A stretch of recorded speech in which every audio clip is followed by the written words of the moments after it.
We are in the season of Advent, and soon we will celebrate Christmas. Well, Christmas is all about giving, which is one of the acts of love. The joy of being able to bless and give someone your care and to make them smile is priceless. And I understand Signis India family is communicating this joy on behalf of Archbishop Philip Neri Cardinal Ferrao and Signis Western Region. I extend a welcome to one and all gathered here.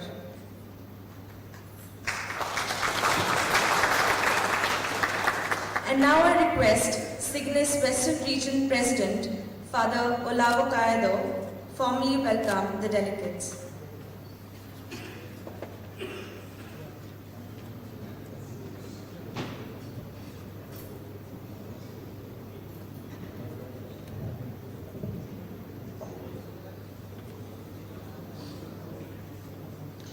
Your Eminence, Archbishop Philip Neri Cardinal Ferrao, Bishop Henry D'Souza, Signis Asia President Father Stanley, Signis India President Father Victor Vijay Lobo, regional national team, regional presidents, and Signis India delegates, and my dear friends. Sogla Tumga, Mai Mogato, Yoga.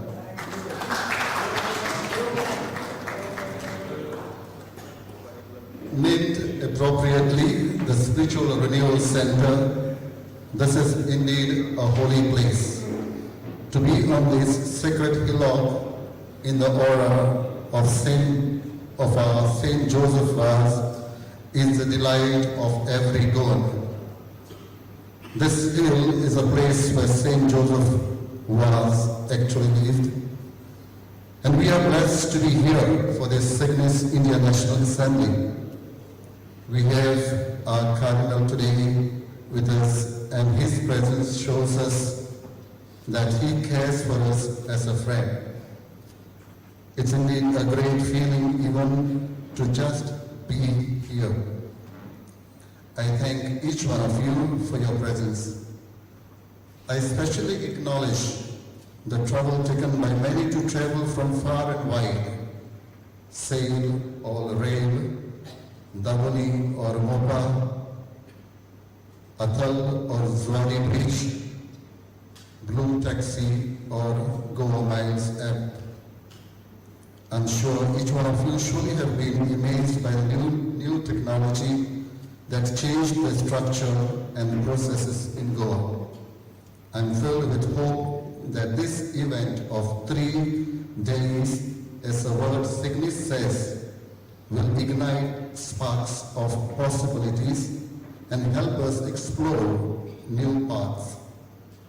Today's Signis India National Assembly is an effort to journey together, keeping in focus the same and the common mission we have to accomplish, to build his kingdom of truth, love, justice, and peace. Recognizing God's design for each one of us placed in this beautiful Goa, let's come together joyfully, share experience freely, listen attentively, and speak prophetically. This itself will be a process for collaboration in Signis. Signis India National Assembly is an opportune time to stand before the mirror, look honestly at the reality of Signis movement.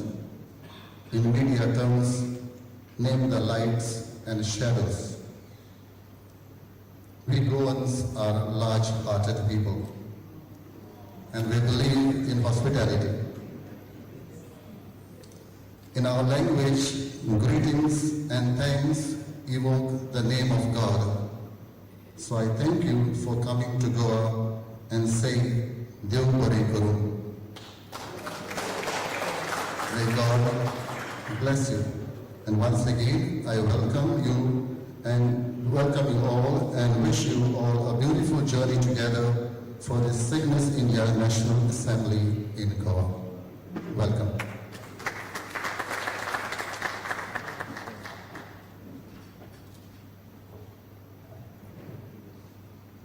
Thank you, Father Olavo, for your warm welcome.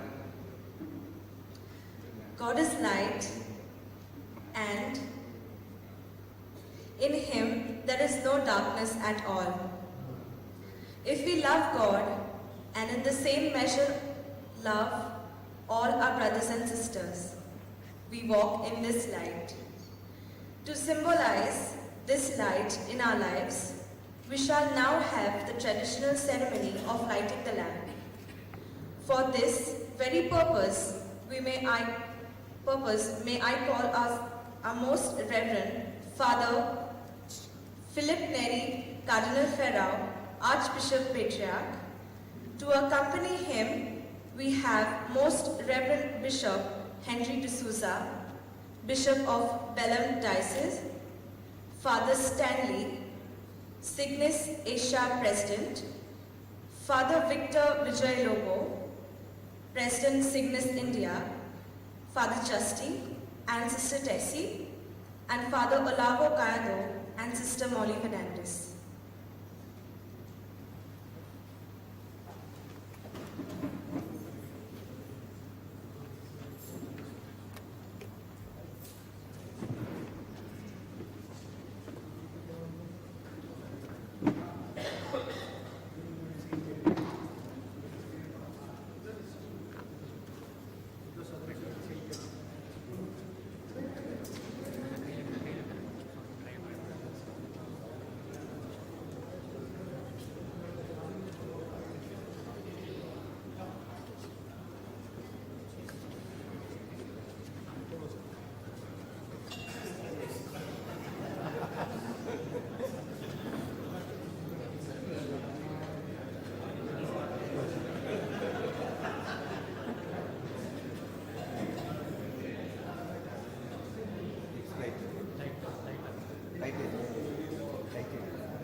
Thank you, everyone.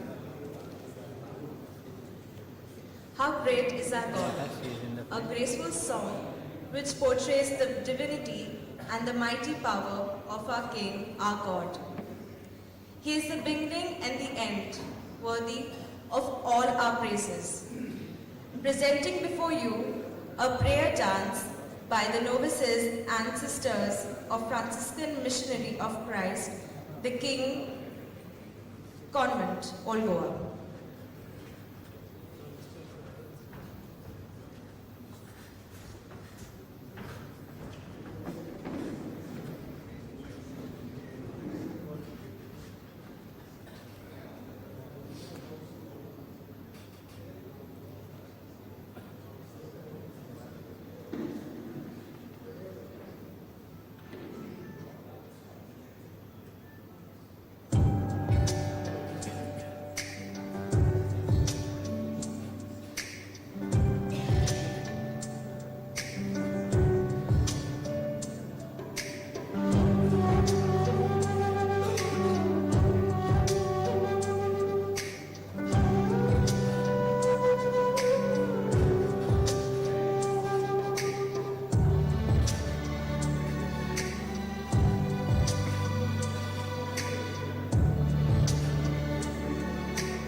novices for your amazing performance. At this moment, we are going to honor some of the dignitaries and I hand over the mic to the national team member.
So, my dear friends, I would like to invite Dr. Saison P. Jose and Mrs. Sandra D'Souza Rana to the stage.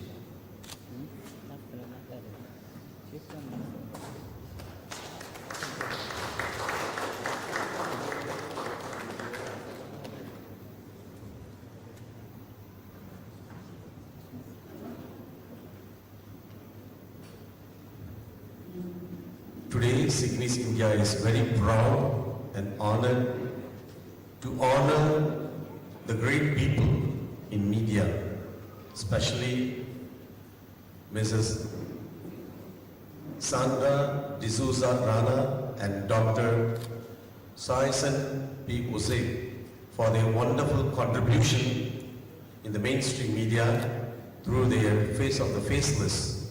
So, Signis India takes honor by honoring them, and now I would like to invite our friends to introduce them, and we will also request our beloved Cardinal to hand over the memorandum to them, and Bishop Henry to Shah, and Father Joseph, our President, Father Vijay, to hand over the bouquet during this occasion. Thank you.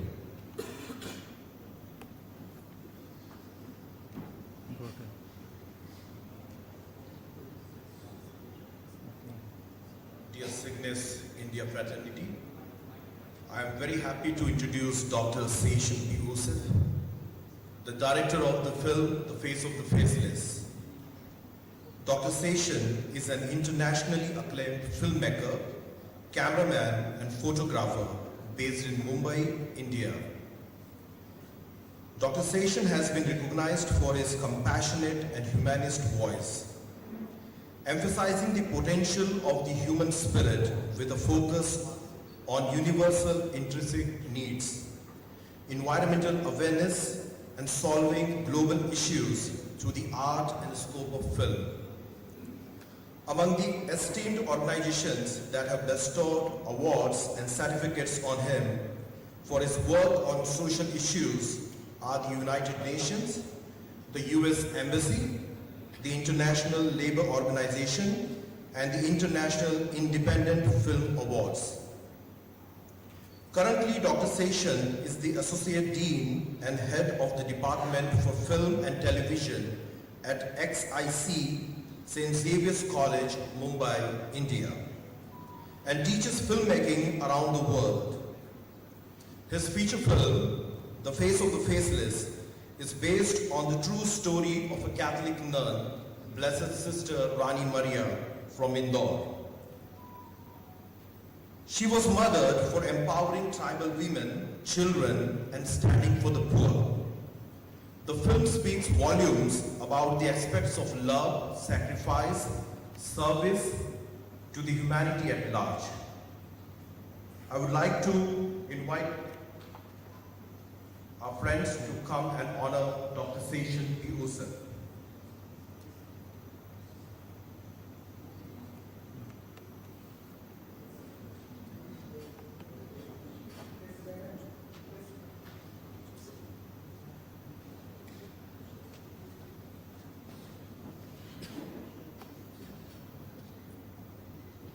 If Face of the Faceless is the valiant reality of a young woman martyred for Christ, retelling her story and making the world know about hardcore struggles of every man and woman who work for Kingdom of God is the dedication of another young woman, Miss Sandra D'Souza. Kudos to you, ma'am. Besides her success in film career, she holds many endurance to her credit. A talented administrator with more than 2 decades experience, Dean of Finance and Administration at Xavier Institute of Communication, founder of Tulip Designs, and co-founder of Trilite Creations. A highly potential entrepreneur with multiple talents, especially in creative field, she uses it responsibly and independently. Face of the Faceless is her debut film as a producer. Ma'am, we the Catholic communicators gathered here and the Signis India banner acknowledge, honor and appreciate your contribution to church and society. We wish success in your further endurances. May you be the face of many more faceless ones in the society. Congratulations to you, ma'am.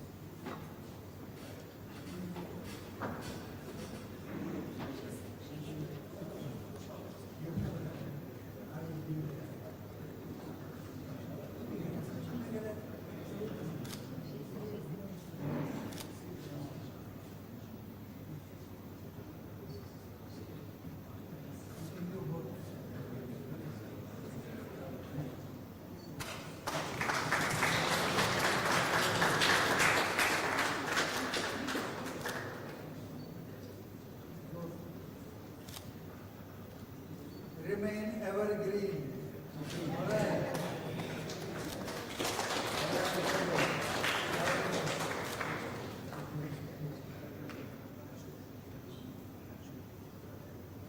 Yes, please.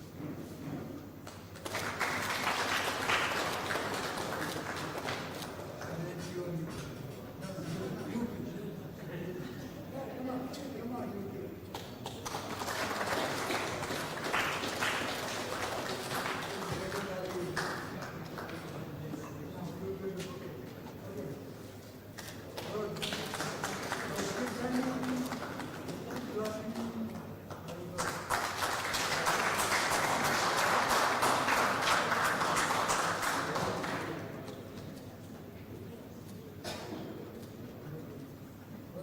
Jerry is center. Jerry, yeah.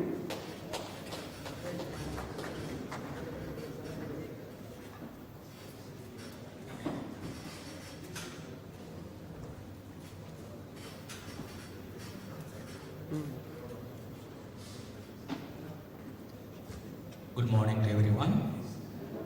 I am here to brief about the distinguished Most Reverend Henry D'Souza.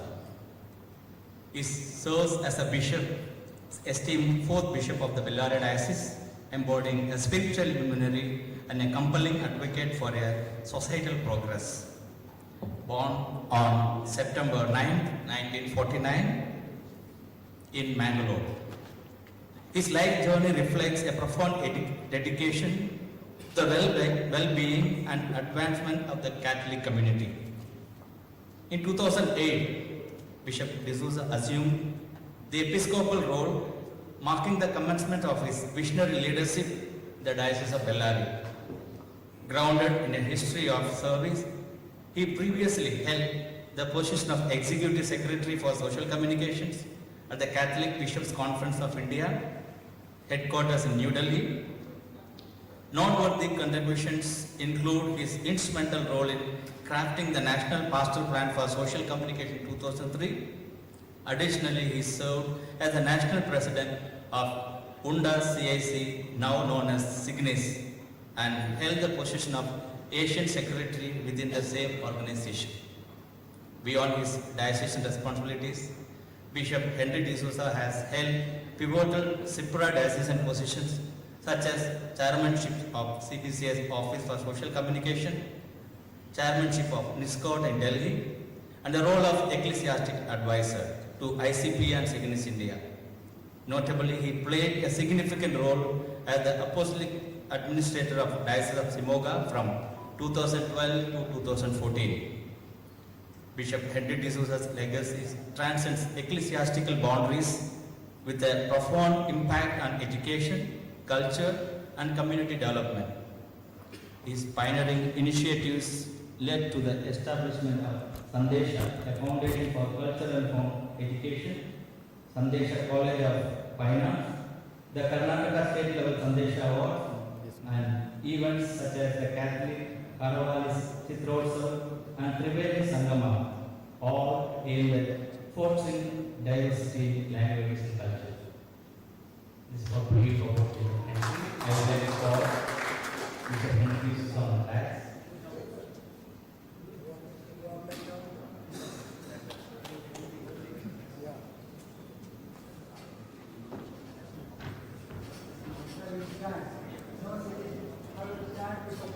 We would like to invite all the national office bearers and Father Olam also on the stage. Please come. Sumoli. Here in Goa, chair belongs to the time.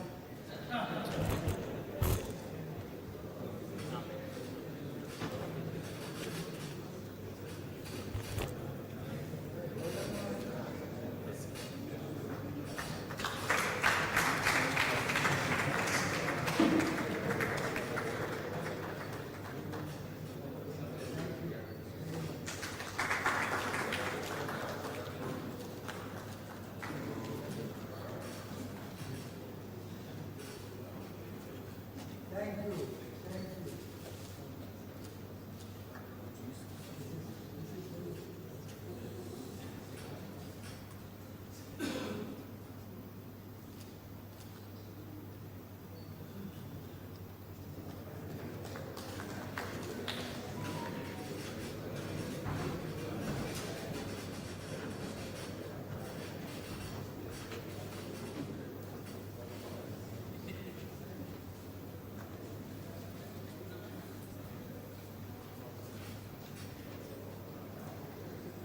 Thank you, Signis India National Team.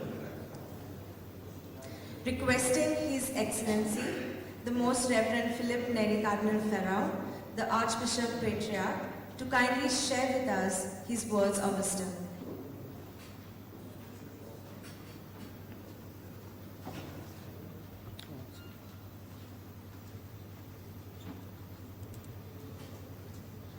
My dear friends, I was wondering why Bishop Henry refused to sit on that chair and asked that the chair be moved out. And then I remembered it seems once an Indian bishop reached heaven. Bishops don't reach heaven so often. So St. Peter said, after a long time, an Indian bishop has come. He informed God the Father, the Son, says we must give him a royal welcome. So God the Father was sitting on the chair, Jesus was sitting, and St. Peter introduced the Indian bishop, a rare visitor to heaven, and God the Father sat on the chair and greeted him. And afterwards his son Jesus asked him, Father, normally when bishops come, you get up and wish them. Why didn't you get up from the chair? He said, son, you have to be careful with Indian bishops. I was worried about my chair.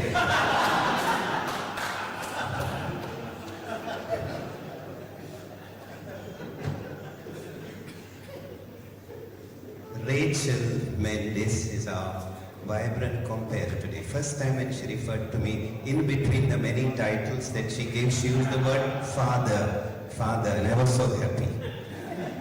Because when we met for the synod, we were sitting like this. We were in groups. There are 14 English-speaking groups, 11 Italian and other languages. And we were mixed up, cardinals, bishops, archbishops, sisters, priests, lay people. And one of the things that we had decided, we'll call one another by name. No titles, no titles. And then, of course, some lay people were finding it difficult. They said, how can we call you by name? And so on. But slowly we got used to it. It seems once for a function, unlike today, there were 3 bishops. Today, thank God, there are 2, though I'm a bit worried now. Father Stanley also has some episcopal colors which couldn't be seen during the Mass. So there were 3 bishops for a function like this. One was an archbishop, there were 2 bishops.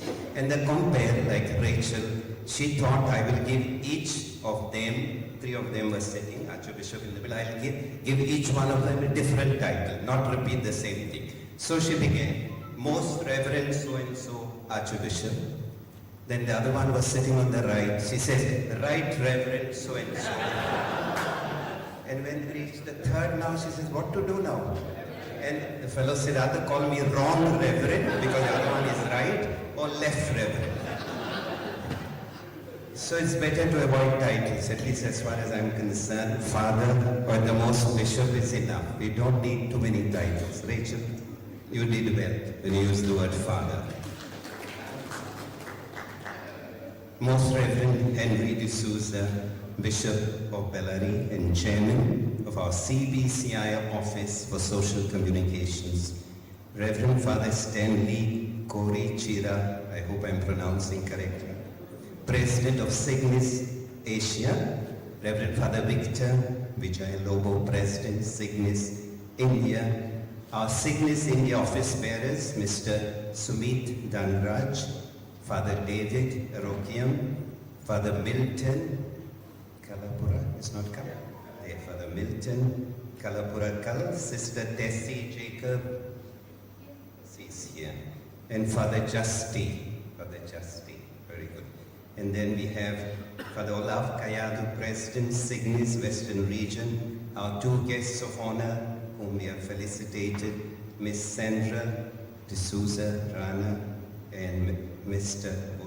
Dr. Shason Ausef, Father Henry Falcão, the director of our center here, my dear friends, participants, ladies, gentlemen, fathers, sisters. I'll call you brothers and sisters now, no more titles. It's a pleasure for me to address this select gathering of Christian communicators from all over the country who have chosen our little but beautiful state of Goa for their National Assembly. At the very outset, I render thanks to God for Signis India and for the wonderful work that you are doing as its institutional or individual members, and also as a body existing under the present name for the last 22 years in our multicultural, multi-religious, and multi-faith country. Welcome to this multicolored little world that we call Goa.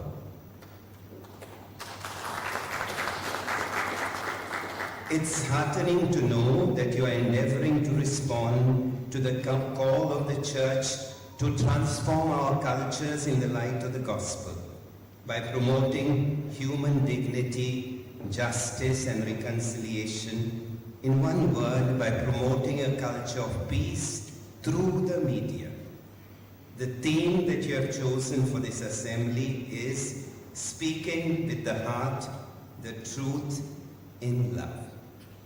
In a world often characterized by discord and misunderstanding, as is ours, this call of St. Paul to speak the truth in love, Ephesians 4:15, serves as a guiding light, inviting us to navigate the complexities of communication with compassion and authenticity. It acknowledges the importance of truth-telling while emphasizing the equally crucial element of love. Truth, in its essence, is a powerful force. And when the truth we proclaim is Christ, it encompasses an immeasurable potential to liberate, inspire, and foster understanding among individuals and cultures. Such a proclamation demands that we should speak with the heart, for out of the abundance of the heart, the mouth speaks. Matthew 12:34. Speaking with the heart the truth in love, this theme that you have chosen for your assembly is deeply rooted in and resonates with the teachings of Jesus, the great communicator of all times. Practicing these teachings requires introspection and self-awareness. This challenges us to examine our motives and to question whether the words we use as Christian communicators are truly driven by a genuine desire to connect with and to evangelize the cultures around us. Speaking with the heart, the truth in love, is not just a platitude. It is a profound guide for fostering a healthier and a more human communication with the world around us. It acknowledges the power of the truth that is in Jesus, while emphasizing the transformative power of the love of Jesus that should infuse our interactions with others. As we navigate the complexities of our relationships and engage with the world around us, let us strive to be genuine truth bearers, armed not with judgment, but with love, understanding, and a commitment to building bridges rather than walls. Only a strong and enlightened faith can help us to achieve this end, which mere human strength cannot, for we rely in the power of the one who has called us to be his collaborators and instruments in communicating the good news to a world which is permanently in search of liberation, truth, and peace. I call upon you, the members of Signis India present here, and those at home who are accompanying this event through the media, to continue to render your valuable service to the Indian society and to the world at large by promoting, through all the means of communication at your disposal, the unalloyed truth of the gospel by speaking with the heart the truth in love.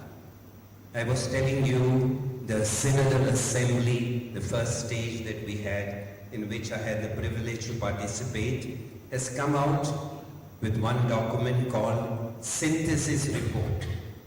And this synthesis report has 20 chapters.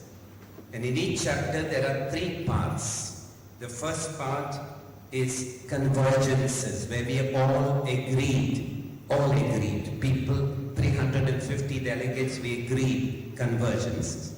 The second was matters for consideration, to be deepened, to be reflected upon, where there is no full consensus because the situations are different. And the third part is proposals. What should be deepened? What should be studied again? And in the one chapter of this document is dedicated to mission in the digital environment. There are some beautiful things, how we require today digital missionaries. Formerly, great missionaries are here. I'll say a word about them. But they said today we need digital missionaries to proclaim the gospel in the medium that today's, especially young people, understand. Just one number of convergences which I would like to read. Number D. There are 6 numbers where there were convergences. And D says this: we cannot evangelize digital culture without first understanding it. Young people, and among them seminarians, young priests, and young consecrated men and women who often have profound and direct experience of it, are best suited to carry out the church's mission in the digital environment, as well as to accompany the rest of the community, including pastors, in becoming more familiar with its dynamics. young people, seminarians, young priests, and young consecrated men and women are more suited to be digital missionaries. Having said this, I think you have rightly chosen two stalwarts, St. Francis Xavier, St. Joseph Mass, who lived in a different era where there were no tablets, no Facebook, no mobiles, and yet they were great communicators. They communicated in the language that was relevant at that time. Francis Xavier was just 10 years in this entire East. I really don't know what language he spoke. He went from Goa last August. I had the opportunity to be in Tuticorin, and I visited the cave where Francis Xavier spent 14 months by the side of the sea, a cave which is still there with a well with sweet water. And Francis Xavier came to Goa, and before 1 year could elapse, he went there and stayed 14 months communicating with the fishermen and fisherwomen of the fishery coast. I was really touched. I asked myself, a Spaniard who came here, went to Tuticorin, what language did he speak? I know Tamil is a different language, but I'm sure he spoke the language of the heart.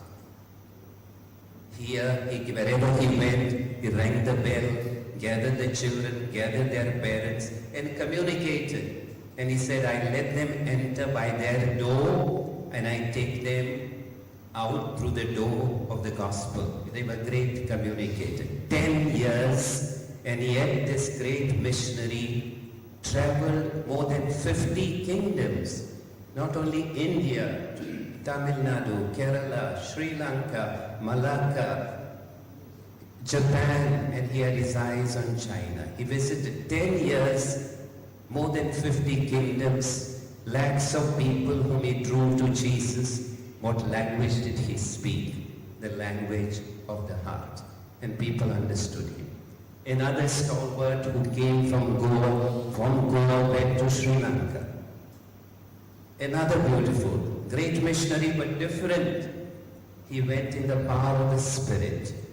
St. Francis Xavier came as a member of the Society of Jesus, were appointed delegate, papal legate, and yet he did not stay in the Jesuit house. He chose to stay in the hospital to take care of the sick. He visited the prisons. He communicated with the heart.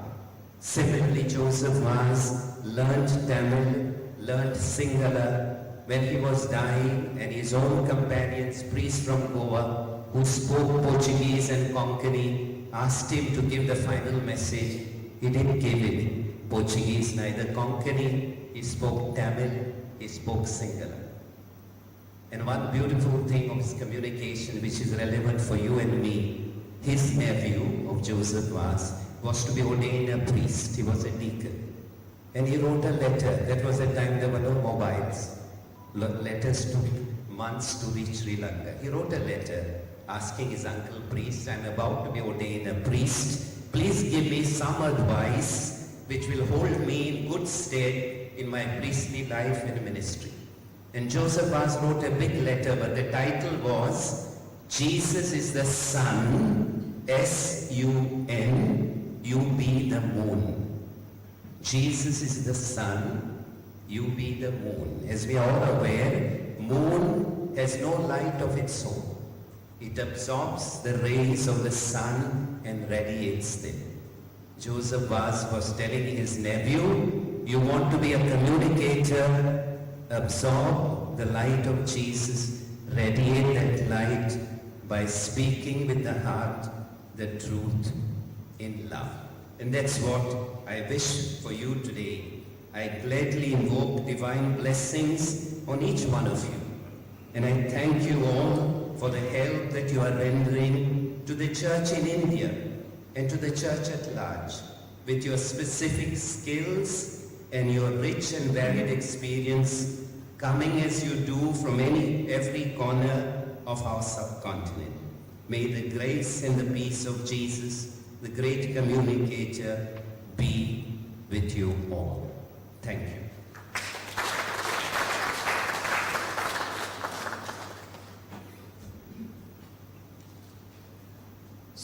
friends. I would like to thank with gratitude our beloved Father, His Eminence Cardinal Philip Neri, for his wonderful, wonderful message. Very soothing voice, at the same time very determined message that we have to implement. Getting the rays, the light from the sun and radiating the sun's light to our people through the digital era, through the media. So I would like to invite Reverend Father Stanley Kulinchira, the President of Signis Asia, to honor our Father with Cardinal's Color Shawl. Thank you.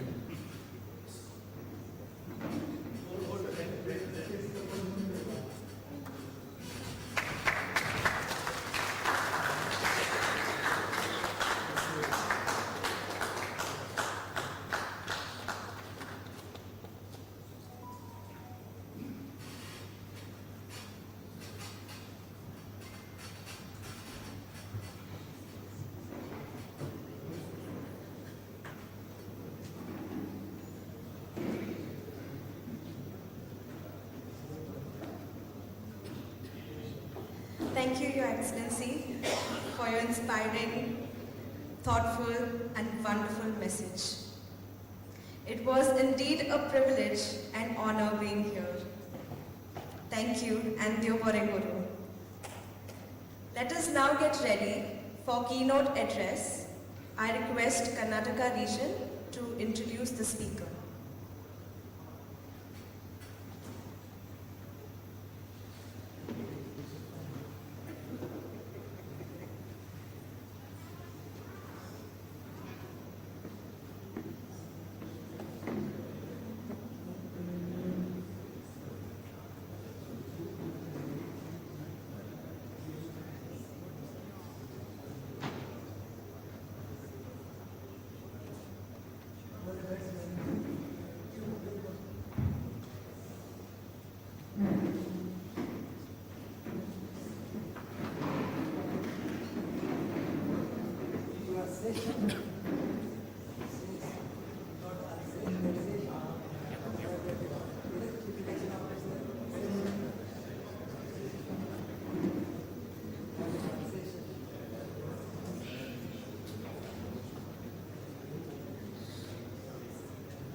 Good morning, everyone. Also, Chairman Bishop Henry, and all the brothers and sisters. As we're moving towards Signis India National Assembly 2023 to the keynote address, I would like to introduce Father Stanley Kulinchira. I think he needs no introduction, but some of the things really we do not know about him. We know him as a Stanley, but many things we do not know what Stanley has done. So few things I would like to bring to your notice so that we know we have a right person to give us the keynote address. The Stanley Kulinchira is a world record holder for designing and concept of unique star-shaped church. You might have visited the church, star-shaped church in Delhi. He also has a national record. He has won the prestigious Limca world record for his theatrical production Aske Krantikari cinedrama of John Maria Vianney, 2012. He is an expert in street theatre. He has conducted workshops street theatre for the past 25 years. He has produced documentaries, telefilms for Doordarshan and productions as a director, assistant director, senior producer, script writer. Acted in two Hindi movies, especially you might have seen him in The Face of the Faceless. He has played a role of a villain, and also many of us also got a comment like the priest has played a role of a villain, but beautifully he has done that. And all the producer and also Shazan is here. There's a personal passion for environment concerns.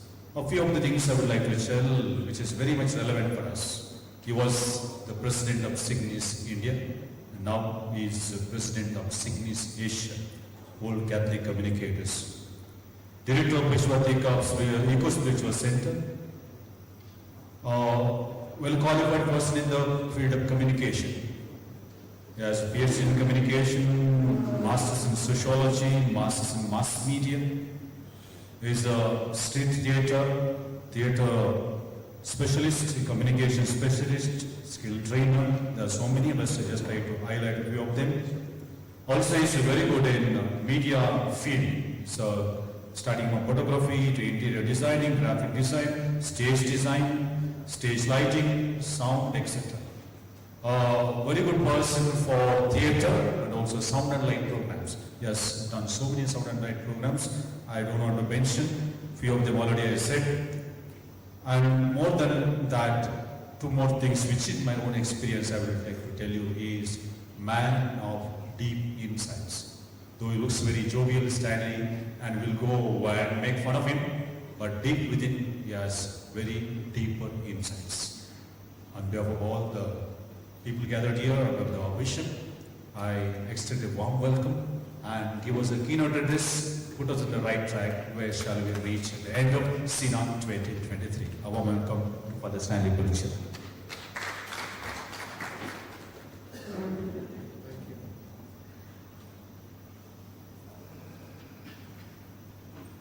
So, good morning.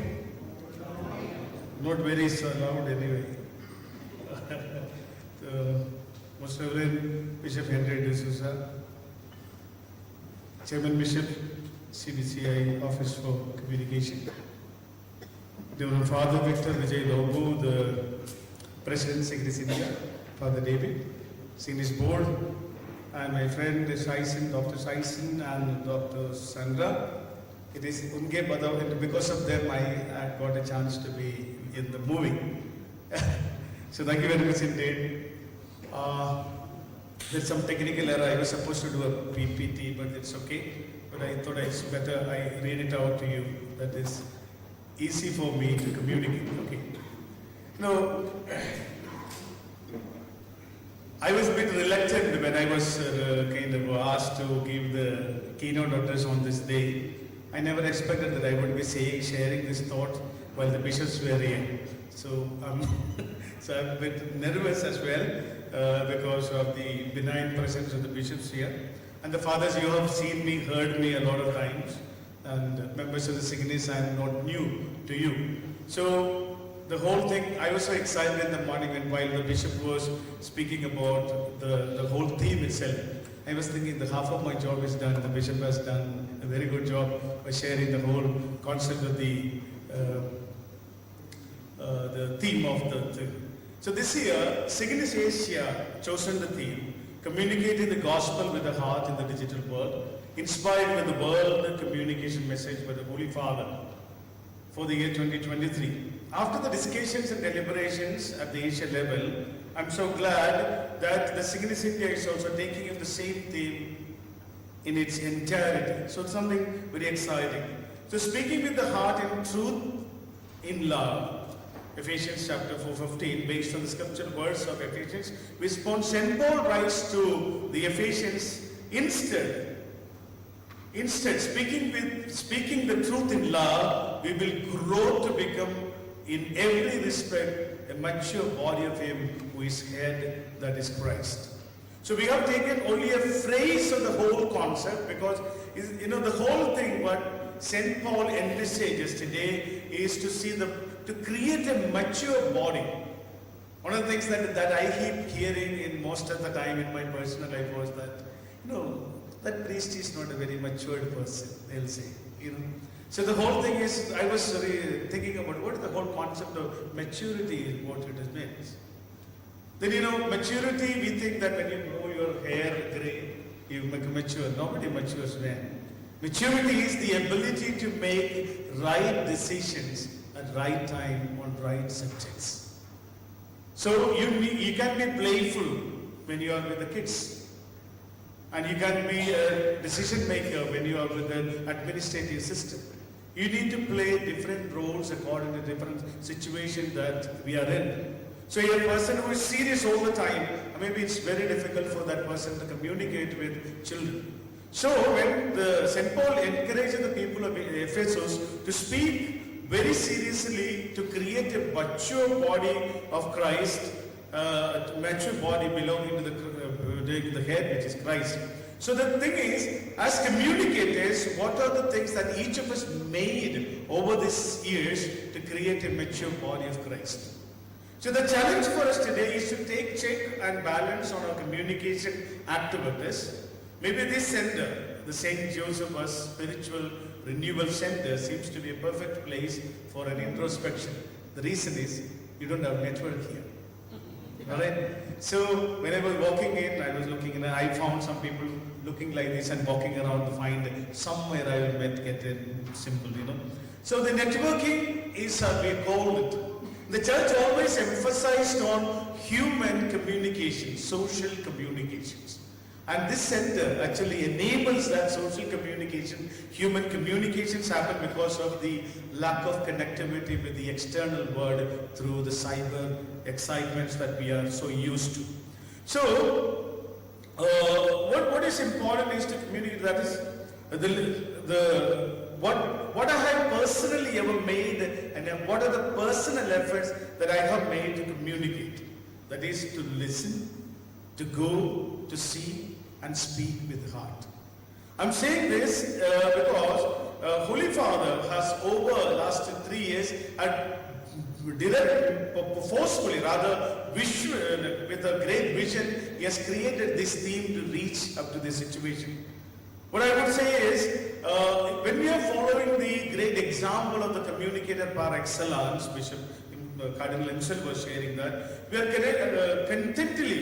constantly challenged by the Lord himself for the times we have not sufficiently proclaimed about the kingdom through the best and the latest means of communication available to us, which all makes us to claim that each of us has got unflinching desire to share Christ in our times through the given possibilities and limited resources.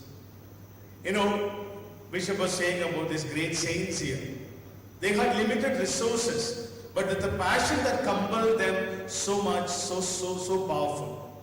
So when we think about a person of communication, maybe intending to speak with the heart, it's more pastoral in the whole concept. So even I don't have sufficient resources to do that, but my compelling passion enables to me to go miles together to share this gospel message that I have received. The check, my brothers and sisters, what we need to see is, do I really have that compelling passion within me? So the message of the Holy Father comes during a time when we are constantly challenged with a flood of technological developments, which in turn makes marked difference in the social, personal and moral behaviors. We are doubtful whom to believe. What is the truth? That's the kind of a thing that has been put before us today. We are speaking about the post-truth realities. We've been hearing that over and again. Post-truth realities. Till some time before. But today, the whole question is, what is truth itself? What is truth itself? Will the resurgence of artificial intelligence in every area, the world needs anyone with some interest in technical gimmicks to create anything to look like original. The uncontrolled, uncensored, personal views and viewpoints have been on a public wall of the social media. We've been heard about deep fakes, machine learning, the imitation of voice applications, which would eventually lead us to a period of death of truth. We actually do not know, was it the Holy Father who himself spoke this element of stuff, because we watch them on social media platforms. Is it a deep fake element that is coming? It has been a kind of a created element that we are seeing. We do not know. So, what is truth is a question that we need to continue to arise in our minds. Along with that, one question we need to ask again is it the truth? Or are we thinking where is the truth is something that we need to understand in today's situation? My friends, I'm sure all of us are aware of the artificial intelligence that we are going to see the Sitsin Leben per Pope.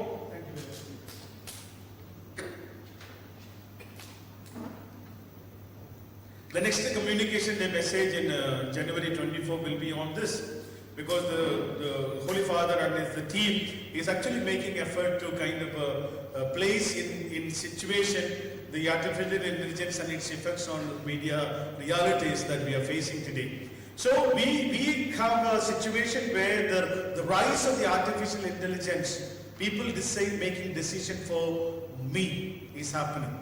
I'm sure you heard about the autonomous drones that has been designed by the American Army. The drones can decide whom to kill, whom to attack, without even having a human concern. Because it's been fed, these are the parameters on which you are supposed to act. So even if a little child with a toy gun in the hand can be destroyed by these autonomous drones. So the situation, my brothers and sisters, that we are in is a very, very crucial time. And this is where we are called to be digital missionaries with the truth in our heart, and speaking with the heart, with the truth and love. The whole concept is, the Holy Father, over the period, over the gradual process of sending world day communication, the messages by the Holy Father for the last 3 years. In 2010 he said that you may tell your children and grandchildren. That was the whole from the book of Exodus chapter 2. Life becomes a history. He said about storytelling. In 2021 it was about reaching out to them, come and see. So communicating by encountering people where as they are, basically to reach about 2020 he wished us to listen with the heart. 2022 he said listen with the heart, and today faith comes through listening. Romans chapter 10 verses 17. Listening with ear of the heart. That's the whole concept that he was sharing. Listening with the ear of the heart.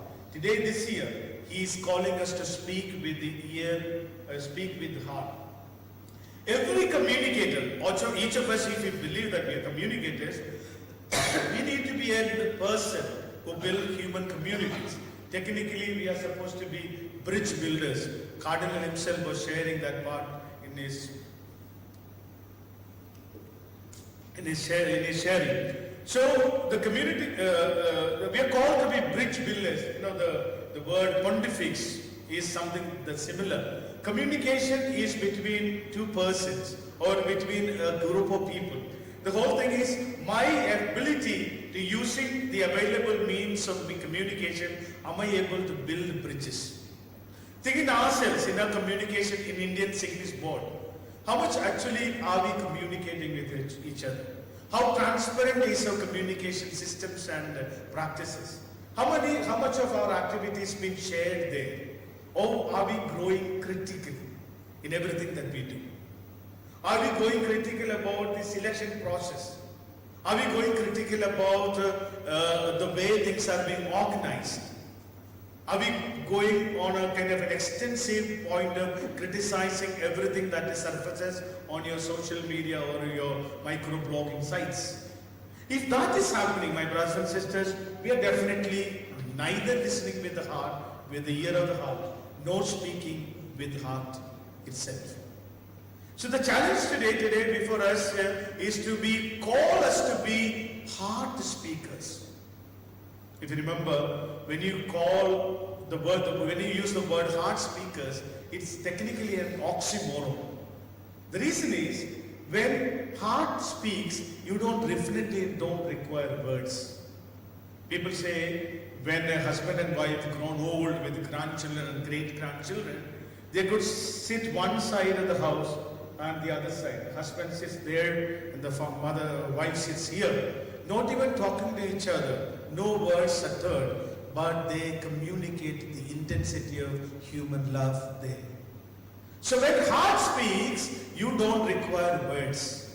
So the Holy Father's whole effort is to create all of us, leading us to be people who are more pastoral in our approach to communication. definitely carrying the great message of Christ packaged in the modern system, using the modern means of communication, deeply pastoral. That is a challenge the document putting before us. So I just want to summarize a few more points that Holy Father has shared in the document. He says, once we have practiced listening with the heart, ear of the heart, which demands waiting and patience. And we know we are very impatient people. Okay, as well as foregoing an assertion of our point of view in a prejudicial way, we can enter into the dynamic dialogue and sharing, which is precisely that the communicating in a cordial way. Communicating in a cordial way. My brothers and sisters, one of the challenges that I personally see is it is very difficult to communicate cordially. Because when you make an effort to assert yourself that you are better than the other, there is no cordiality. Cordiality comes only when you and I make an effort to say, I have a message which is the most primary important thing in my personal life, the message of Christ's love, and I communicate that with humility, considering the other person is important to me. You know, if you go to any Gurudwara, you know, when you go to sit there for langar, when they distribute food, they say, Chata by Guru. Every person who walks into a Gurudwara, every Sikh treats the other person as God himself has come to visit. That actually enables a person to be humble before the others. So unless and until humility is not the underlying principle in our communicated programs, my friends, we will never be able to cordially communicate. Imagine or check out the way we have been communicating over the years. And Holy Father goes on to say, communicate in a cordial manner means that those who read or listen to us are led to welcome our participation in the joys, fears and hopes and suffering of women and men of our time. To those who speak in this way, love on the other because they care and protect their freedom without violating it. So a call for merciful attendance to others, respecting the other in freedom, respecting other, their values and the things that they hold closer to themselves. So again, as I come, deep emphasis is using on gift of communication as a bridge, and not as a wall. Cardinal himself was actually mentioning this, where the kindness is not only the question of etiquette, but a genuine antidote to cruelty. We need to foster peace and understanding, acknowledging what we are living in a dark hour in which humanity fears an escalation of war. And Holy Father continues, today, more than ever, speaking with the heart is essential to foster a culture of peace in places where there is war, to open paths, to allow for dialogue and reconciliation in places where hatred and enmity rage. So, in a dramatic contrast to global conflict where experiencing it is urgent to maintain a form of communication that is not hostile, it is necessary to overcome the tendency to discredit, insult and opponents outside rather than to respectful dialogue. You know, one of the things that we have been hearing, actually I was just reading one of the emails that happened surface on my mail because of the Signis thing. Some of us were very kind of not very excited about Signis India not responding to the violence that was happening in Manipur. You know, if you're a person of communication, if you're a person making an effort to communicate with heart, speak with heart, you would personally be present in that place to address the needs of the people. That may be called on a stronger human pastoral communication. Making a statement by the national president or a nation president from a Signis, we kind of sympathize with the things that are happening. It is not going to make any change in the lives of the people. So if you touch it, if each of us want to touch heart, irrespective of our communication efforts through our media ministry, using different channels of communication, we are also called to be persons present personally to address the personal requirement of the people. So I think as communicators, we can speak big, we can speak louder, we can place things in beautiful language and colors and images. But how much more the heart-rendering speaking happens only when we make personal effort to be personally present with people. That's the mode of communication Christ had. That's the mode of communication St. Francis had. That's the mode of communication St. Joseph has had.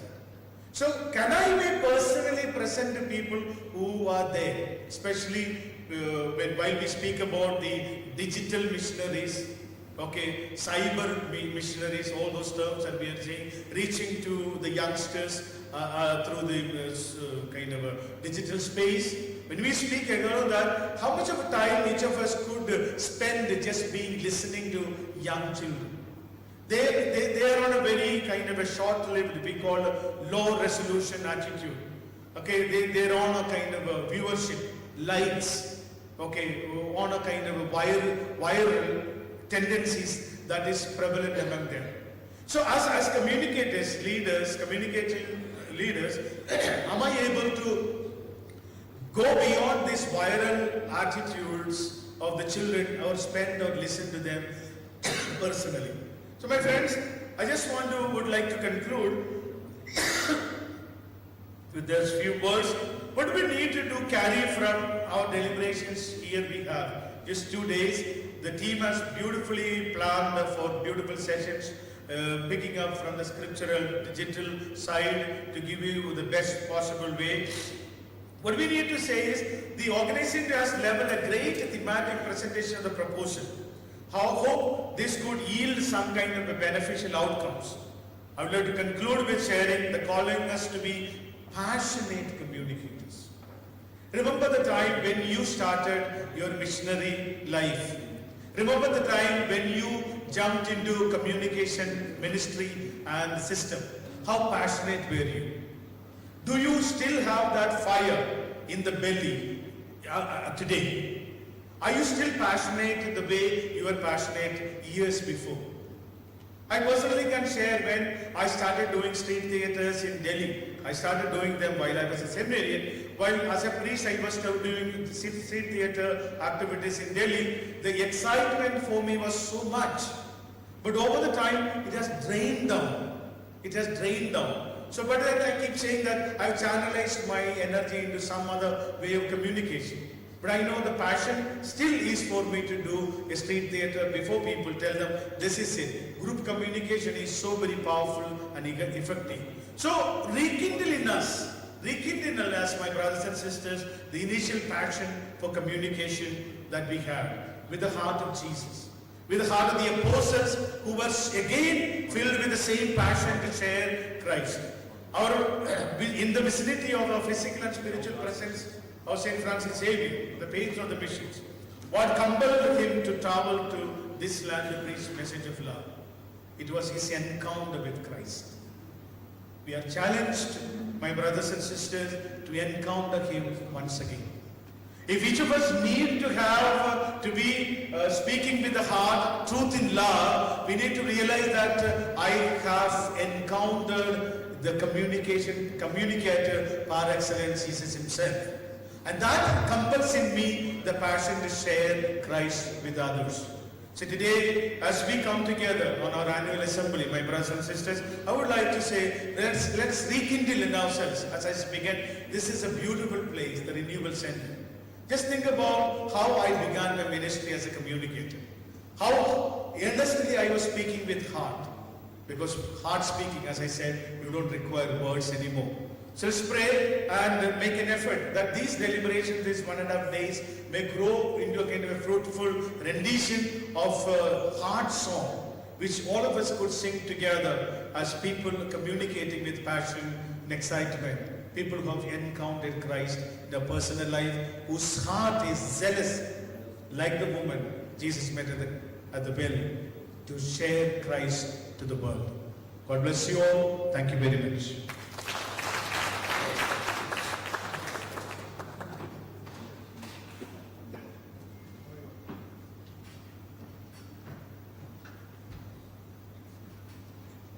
I request the Stanley to take the seat.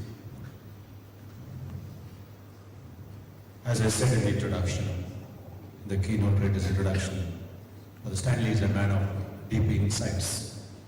I'd like to bring out a few points which are very powerfully spoken in this synod. One is create a mature body of Christ. Beautiful sentence.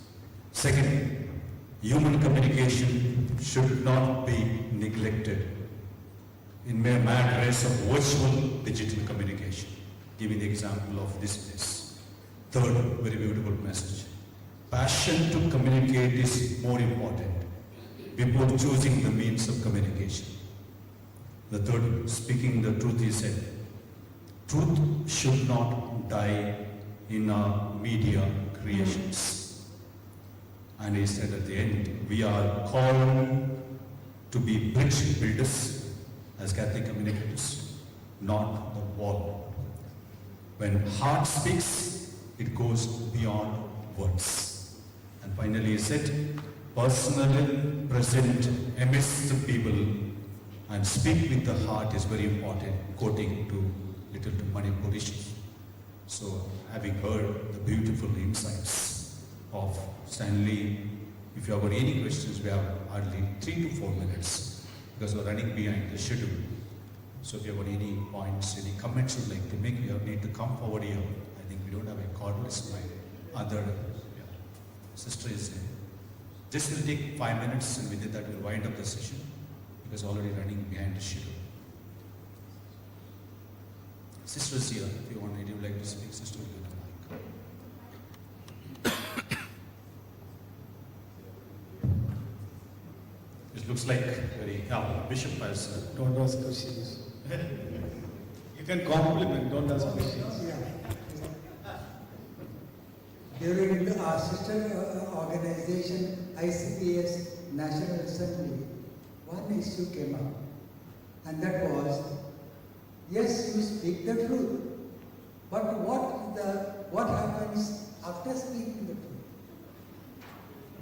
In this country, where speaking the truth is not easy, and the consequences are, and the implications are more serious. In such a context, how do we speak the truth? I think what we need to understand, Bishopji, I'm sorry, Jesus never offered a comfortable life. He challenged us. We want follow me. Son of Man has no place to lay down his head.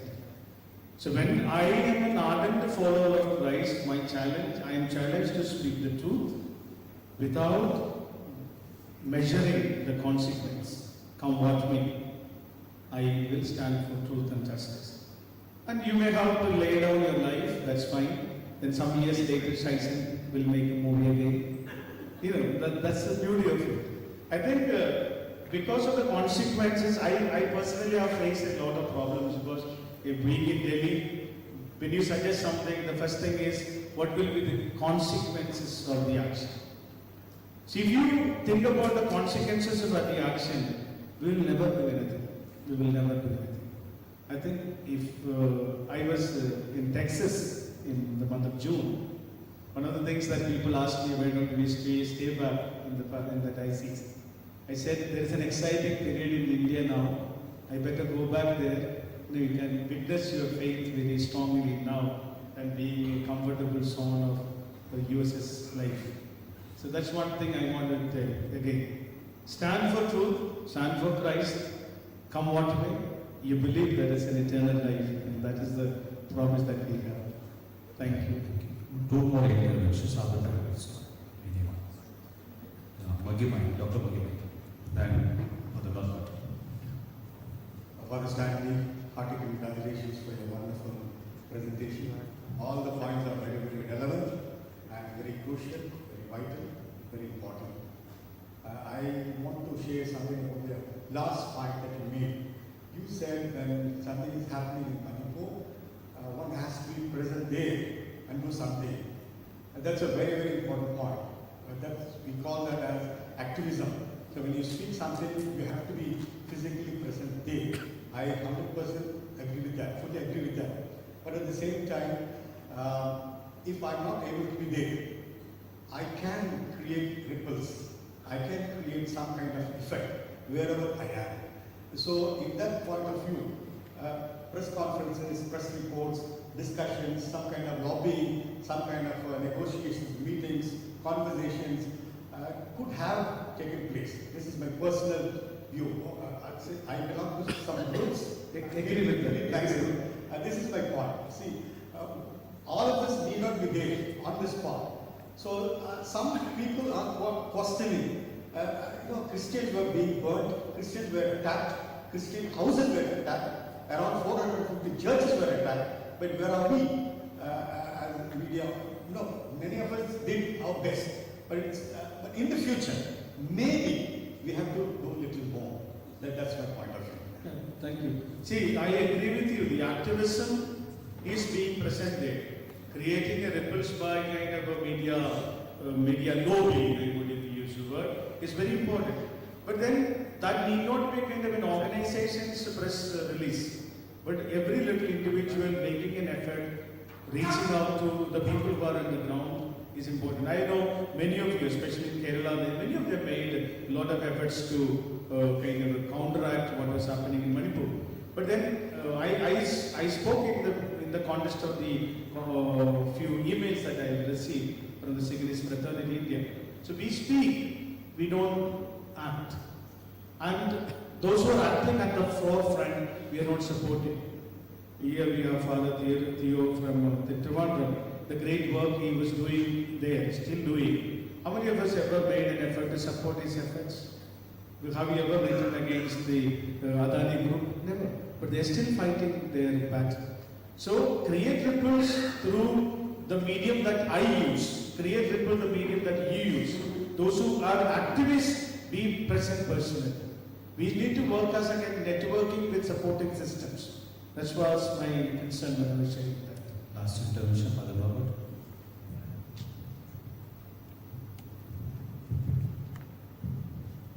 I agree with what Magima is want to take forward, and Father Stanley is in the same wavelength. I'm coming from Madhya Pradesh, worked in Rajasthan, and you know what is the fate of Indian politics and Indian situations. I've also gone through that difficult times in the Gujarat and Rajasthan border. Therefore, I feel this is a very crucial time for us to build community. We have so many institutions of great social work, and we have spent enough money, Caritas, but today we need to focus it on young people, building the church. We are trying to safeguard our institution and our church. Thank you. Sejan, last intervention since Father Stanley, thank you so much for your valuable suggestions or whatever you spoke about the communication part of it. I think you can join the army having a gun. You can also know to shoot your enemy. I hope you got the message. Because when we started the film on Susrani Maria, people challenged. It said, you will not be able to complete the film. When we started shooting, yes, the system challenged and said you will not be able to complete the film. When we submitted the film for censor, we had a hard time. And when we want to release, yes, the entire distributors lobby said no to it. But we managed. Today, we stand having 9.7 in IMDb out of 10. IMDb stands for Internet Media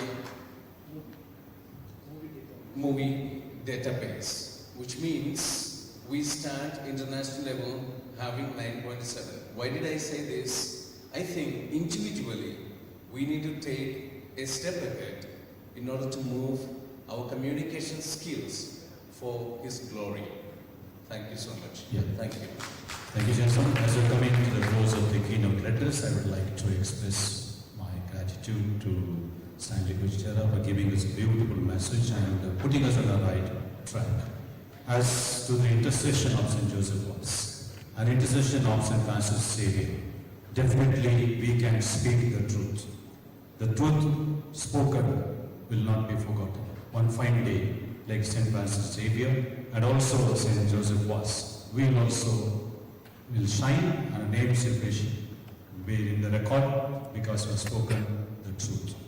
So let St. Francis Xavier and St. Joseph was intercede for us. So I request the Signis India President and also the Secretary and Office Bearers to come to the stage. It's a special occasion for us to not only honor the keynote address speaker, but also the Signis Asia President. Now that we talk as you honoring Signis India past President and also the keynote address, the President is the Signis Asia President. Thank you so much, Father Sandy, for being with us and giving us beautiful insight as we begin Synod 2023. Thank you.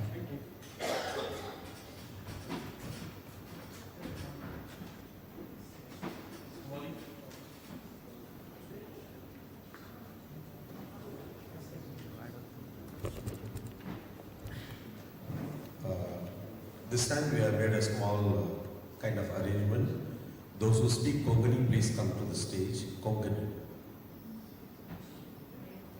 We are going to recite.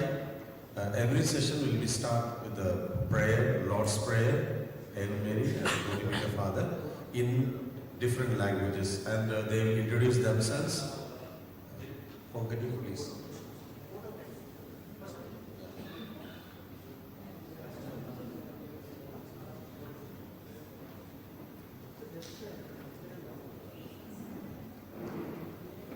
Gratitude is a conscious, positive emotion one can express when feeling thankful for something, whether tangible or intangible. I, testimony on behalf of Signis India, express my heartfelt thanks to His Excellency, Most Reverend Patriarch Archbishop Philippe Neri Cardinal Piran, for celebrating the Eucharist and praying for us, for the challenging address, calling us to render our services as communicators using the modern technology bring the moon, for enlightening us with your words of wisdom and empowering us to be digital missionaries to communicate the truth in love. Moreover, keeping yourself available to us this morning. Thanks to His Grace Henry D'Souza, Bishop of Valerie and Chairman of Social Communication, for the pains taken to travel by bus to be present here this morning. I do acknowledge your passion and love for Signis. We are grateful to the Signis Asia President for your distinguished presence and keynote address, calling us to be communicators, speaking with love and working with passion. We thank Signis India President and his office bearers for their collaboration. Our sincere thanks and appreciation to sisters and novices of Franciscan Missionaries of Christ the King Congregation, Old Goa, for setting the tone with their graceful prayer dance. Thank you, dear youth of Nerul Parish, for your melodious singing under the able leadership of Father Ola Koyado. Being grateful feels nice. Yes, we are thankful to Father Henry Falcao, the director of the center, for being the wonderful person and rendering his service many ways and availed the premises to organize SINA 2023. Once again, thank you all. Deo Bale Guru.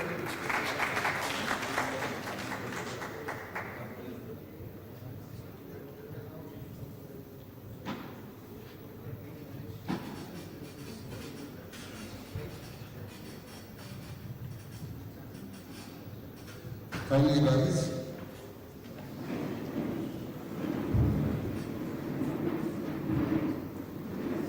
Amcha Baba Sargisha Shila Ovisa Jara Sankayo Tishikoshi Sarga Satashi Sarasa Amso Dispara Virasa Sankati Nirachi Sriya Shita Shishamchi Bakamus Nirvana Nirvana Varakatri Kankala Namamare Gabadule Samajje Sarasa Sriyamate Tusule Hazari font Pujashi changes.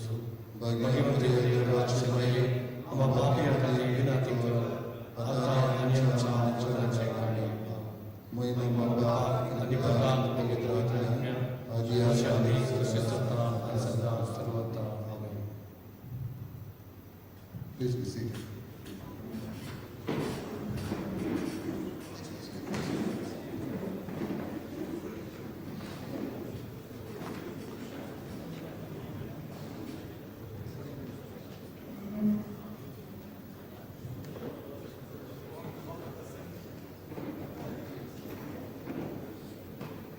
I kindly invite Alexander Moniz Barbosa to the dais.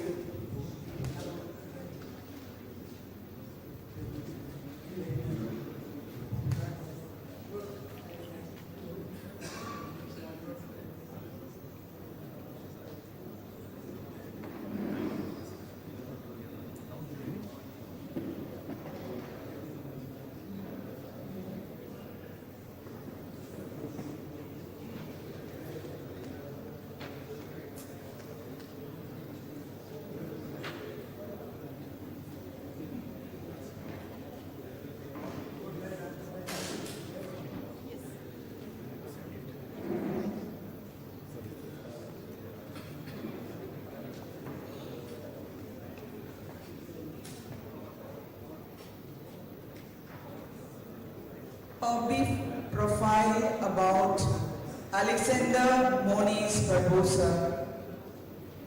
He is an independent journalist, writer and editor. He has served as editor of the English daily O Heraldo Goa, assistant resident editor of the Times of India Goa edition, and prior to that was the English magazine Goa Today. His writings mainly focus on politics, history and culture of Goa. A recipient of Gabriel Garcia Marquez Fellowship in Cultural Journalism, he visited Colombia in 2016 and also undertook reporting assignments in Portugal. He has published 5 books: Touched by the Toe, a novel, Passionate and Unstrained, or translation into English from Portuguese of the selected works of Goan writer José Inácio de Loyola. Goa Rewound, an analysis of Goa's post-liberation identity crisis, a novel, Raw Earth, and a collection of short stories titled Cardio Bodio. His story, You'll Get Nothing Tomorrow, won the Albano Porto Memorial Prize in 2013. Another story, The Goal He Never Scored, has been included in the anthology The Greatest Goan Stories Ever Told, edited by Manohar Shetty and published by L. He has also written the script for a number of film documentaries on Goan heritage and culture. Currently an independent journalist, He is writing for various publications in Goa and in Portugal, besides working on a novel and researching a volume on the identity of Goa. Over to Alexander Muniz.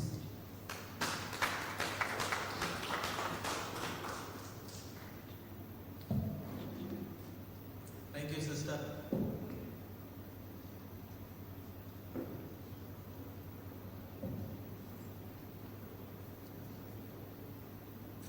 I'd like to start by greeting you all not in English but in Konkani. And the reason for that is when I entered, it hit me when it says speaking with the heart. In Konkani, we do not say good morning or good afternoon or good evening.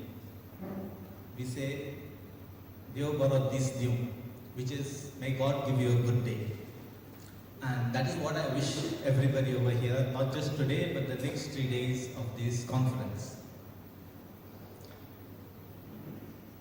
From the truth in love that we have been talking, we are now going to move to the untruth.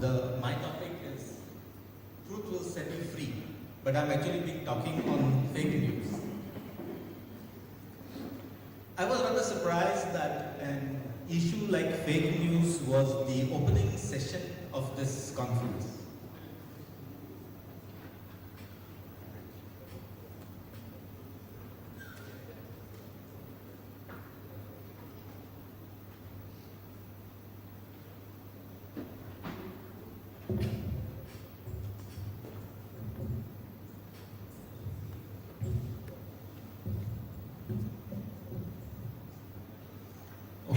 As I was saying, I was rather surprised that fake news was the opening session of this conference. But then I guess we've been talking about fake news so much and we've been reading about fake news so much that it is worth discussing. So let me start with a few very simple questions. We can next slide. How recent a phenomena is fake news?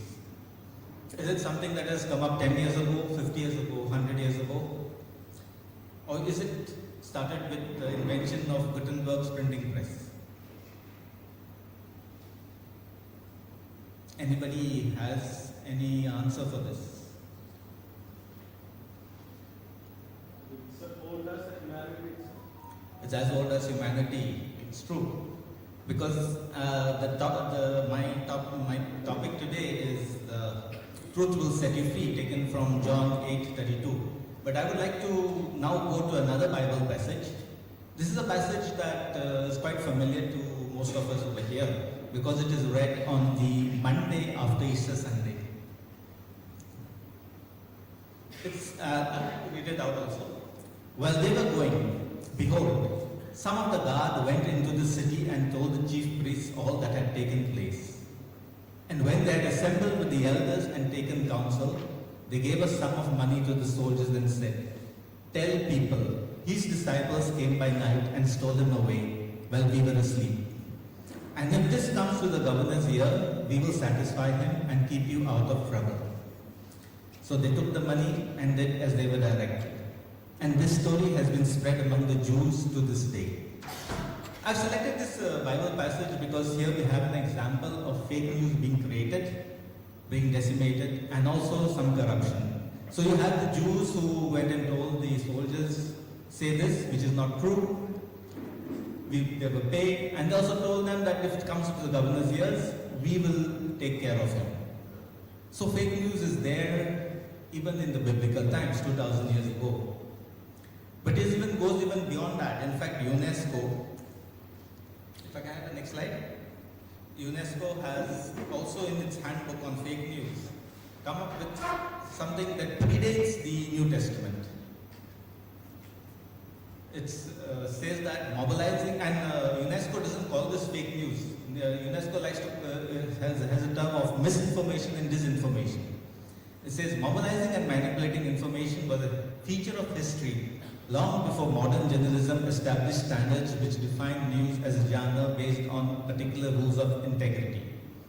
An early record dates back to ancient Rome when Antony met Cleopatra and his political enemy Octavian launched a smear campaign against him with short, sharp slogans written upon coins in the style of archaic tweets. The perpetrator became the first Roman emperor, and fake news had allowed Octavian to hack the public system once and for all. It is very interesting that today most of the fake news that we get on social media. So it comes from Twitter, Facebook and WhatsApp, which are also very short little messages. And here we have something that happened over 2000 years ago, which according to UNESCO is in the style of archaic tweets. There was no printing press then, so they used the coins, which was more prevalent. So yes, fake news is over 2000 years old. It's probably from the beginning of time, and if we go back, we'll find many more instances. But then, this is not the reason why I am here.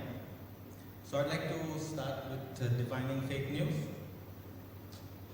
Yeah. You know, it's not easy to define something like this. It's a term that has very different meanings to very different people. Very simply, it would be news reports that are false, where the story is fabricated with no verifiable facts, sources or quotes. This could be intentional propaganda to mislead the consumer, or as a clickbait, written for economic incentives where the writer profits on the number of people who click on the story. Now, though we are talking about the written and the print and thing, it is also goes the same for your YouTube videos and reels. And most of us here with Signis India, I think are going to the electronic medium of television and films rather than the print. But I come from the print. So my examples may be more from the print. Please bear with that. Fake news is very complex and nuanced that surpasses the narrow definition. Today the term has become highly politicized and widely used to discredit opposing viewpoints. The universe of fake news is larger than a false news story. Some stories may have the truth but lack any contextualizing details. They may not include verifiable facts or sources. Some may include basic verifiable facts but are written using language that is deliberately inflammatory, leaving out pertinent details or only presenting one side, one viewpoint, and not a balanced story. So very simply, fake news can be an article, a video, a film, a reel, a small message containing untrue information disguised as a credible news source. Let's try to identify just 3 kinds of fake news. Stories that aren't true, they're entirely invented, designed to make people believe something false.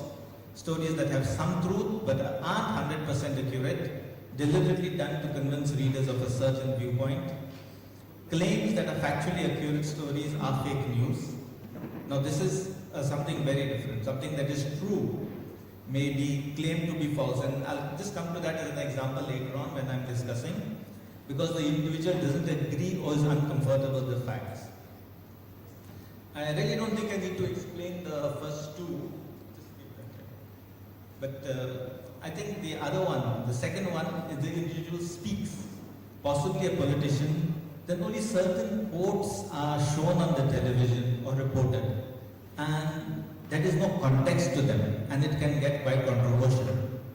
It gives a false impression, but it attracts an audience. Now, what happens is, though we keep talking of social media as where we get most of this disinformation and misinformation, we also have the mainstream media, which is newspapers, television, and the web portals that also are somehow or the other involved in something, true editing, where things are reported without context, where you will have a headline which says one thing and a report that says something totally different. So the headline attracts you, and what is happening today is that we don't have time to read the entire thing or to even watch the entire thing. We see the headline, the tagline, and we forward. We are spreading that fake news too, without watching, without reading. Besides that, fake news has become almost an industry. People are actually earning from it in the sense that they will sit and write fake articles, whoever is paying them. In fact, during the Karnataka elections, this was exposed in a big manner in Bangalore. So it is important to separate fact from fiction accurately. Here, if you see, there are 7 types of these fake news or disinformation. We have to understand them. That is the very low and very high. So satire or parody. There is no intention to cause harm, but it has the potential to fool the people. So we have to understand what it is, whether is it really trying to harm or to fool. Then you have false connection, where I just spoke, where the headlines and visuals or captions don't support the content. You have misleading content, where you use information to frame an issue or an individual in a particular way. You have false context, when genuine content is shared with false contextual information. In fact, just to give an example, if somebody goes out and says that I gave an example from the Bible of fake news, that will be wrong. Because I gave an example of how we had the Jews and the Romans conspiring to bring out fake news on a particular issue. Then you have imposter content, when genuine sources are impersonated. I'll come to this too a bit later. Manipulated content, where genuine information or imagery is manipulated to deceive. This happening very, very much, and especially with the AI, artificial intelligence today, this is a very huge problem. And you have fabricated content where everything is fake. So now we go to the India concern. Why are we discussing this fake news? Is it because it's primarily because it has increased and is deeply interlinked with technological developments. India today is the world's largest democracy with the world's largest population, and fake news poses a unique threat. We are coming up to an election, a Lok Sabha election, but 5 years ago, in the run-up to the 2019 election, there was a survey which showed that 88% of first-time voters were of the opinion that fake news was a real problem. But they were first-time voters. What about those who are in their 70s and 80s, who own electronic devices, who are reading newspapers or watching television, who do not know how to identify what is fake and what is not?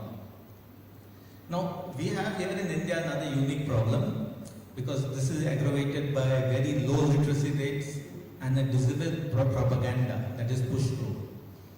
Unverified information reaches people not just through social media, where there are absolutely no checks on the veracity of facts, but even through the mainstream medium of print, television and internet portals.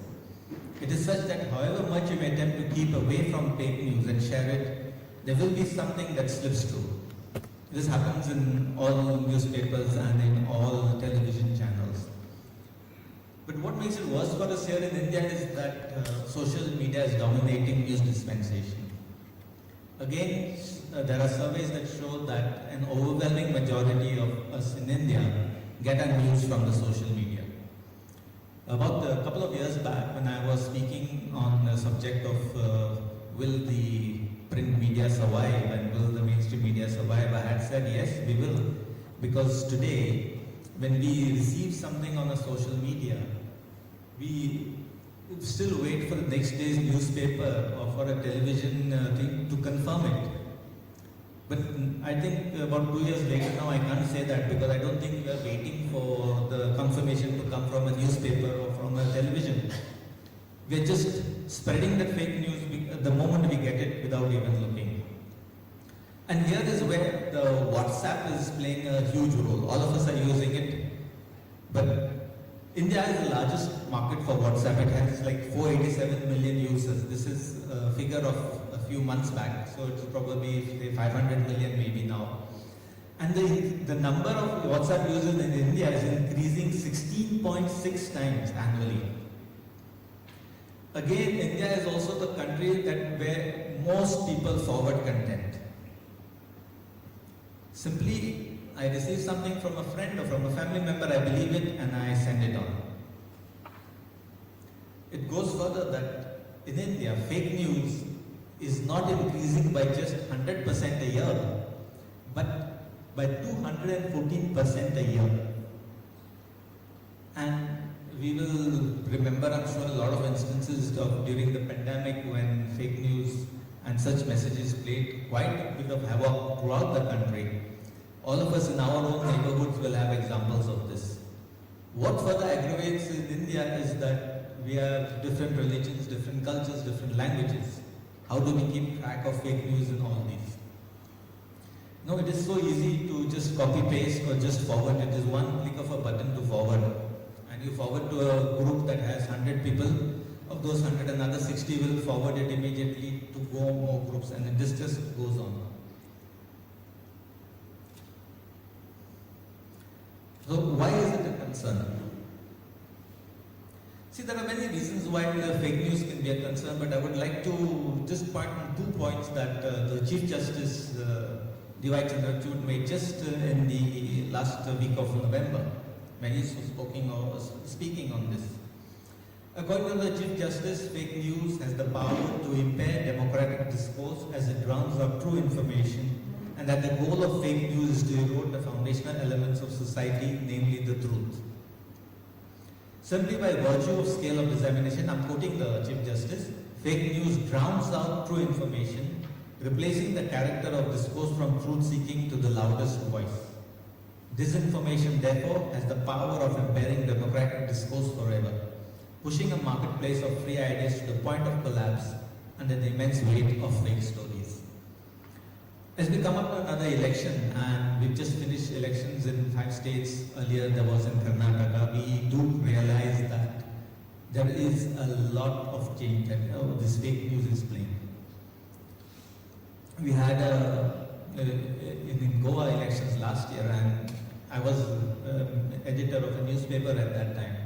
And the number of messages that used to go around, we had to sift through. We were busy trying to identify what is fake and what is not fake, and wasting our time on that. But this is happening a lot more, is going to happen a lot more. So how do we recognize fake?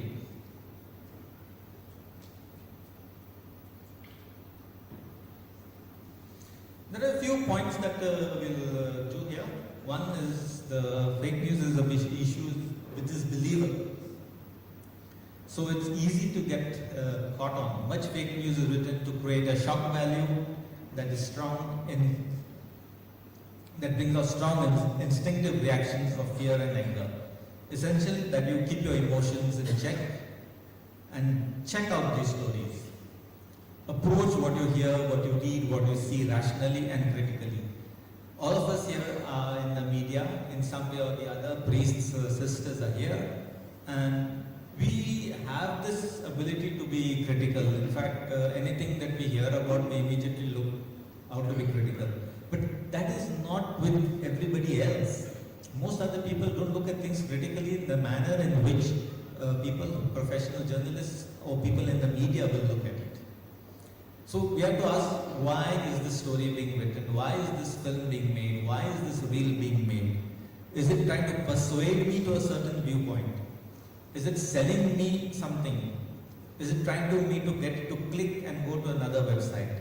Am I being triggered? These are all questions that we ask.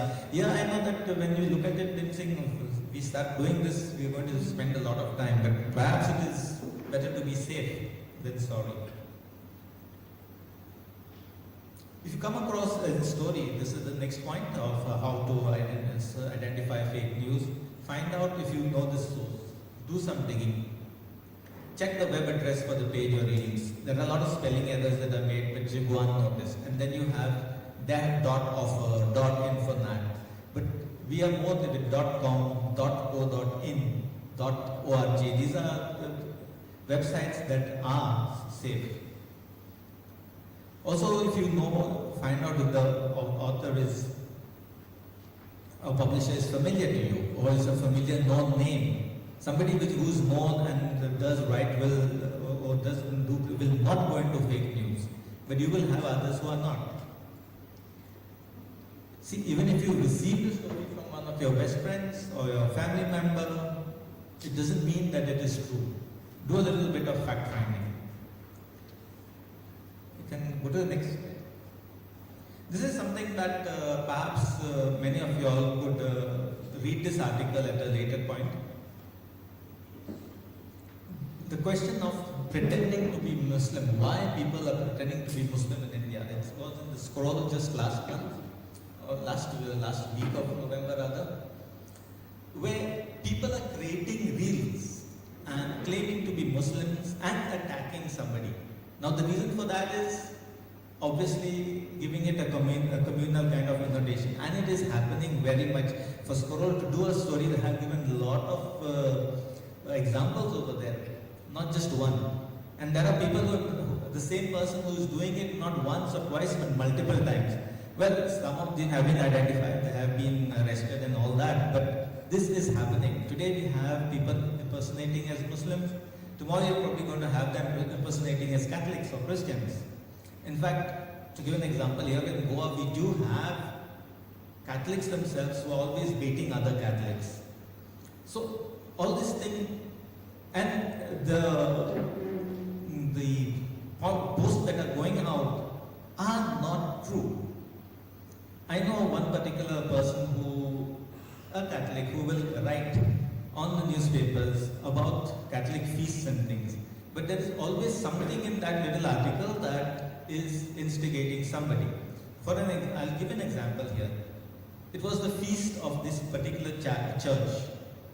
And the story says celebrating the feast and people celebrating. But when you read it, there's nothing about the feast in there. What was there was the fact that this church has been built on the site that was earlier a temple and that had been destroyed by the Portuguese. And that it was built by the name of the person was given a Hindu name who converted to Christianity. Now this is important here in Goa at this point of stage, because we have the government that is saying that they are going to rebuild all the temples that were destroyed during the colonial period.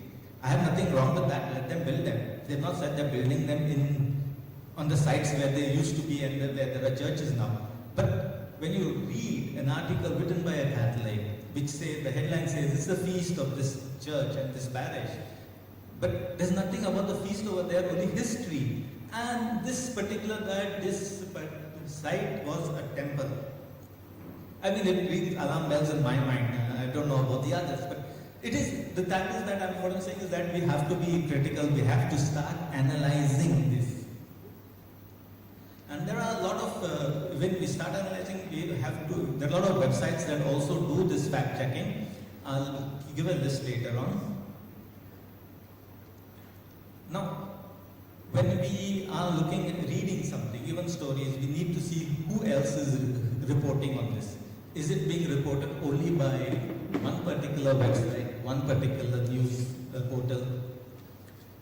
I had an issue of this some months back. On Twitter, I saw the feed that Nobel laureate Amartya Sen had died. I went online, I checked, NDTV didn't have it. Times Now had it, Z News had it. Z News had it saying that XYZ has tweeted that Amartya Sen has died. Times Now had it saying that Amartya Sen has died. Fine, I believe Times Now. I copied the link and I posted it in the WhatsApp group. Luckily, I posted only one WhatsApp group that was of our school friends. And within minutes, I realized that it was a false story. I went back to the group. Somebody had already put, Alexander, this is false, fake. So, Times Now went ahead and did a small story. Okay, they did say this is a breaking story, will be updated, whatever.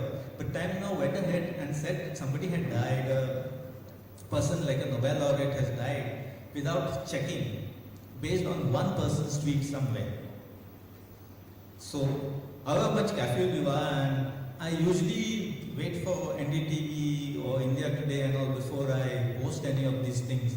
But I don't know, on that day, I thought the others were a bit slow and Times Now already has it, so let me go ahead.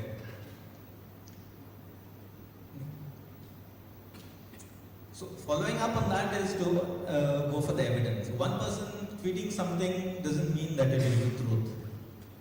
So whenever there is any story, whether it's on TV or a newspaper or a magazine, there will be quotes from experts, there will be survey data, there will be statistics, there will be people talking.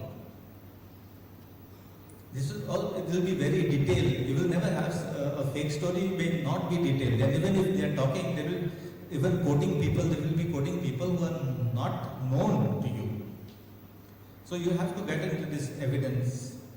And here what is happening is that the AI, artificial intelligence, is playing a very huge role.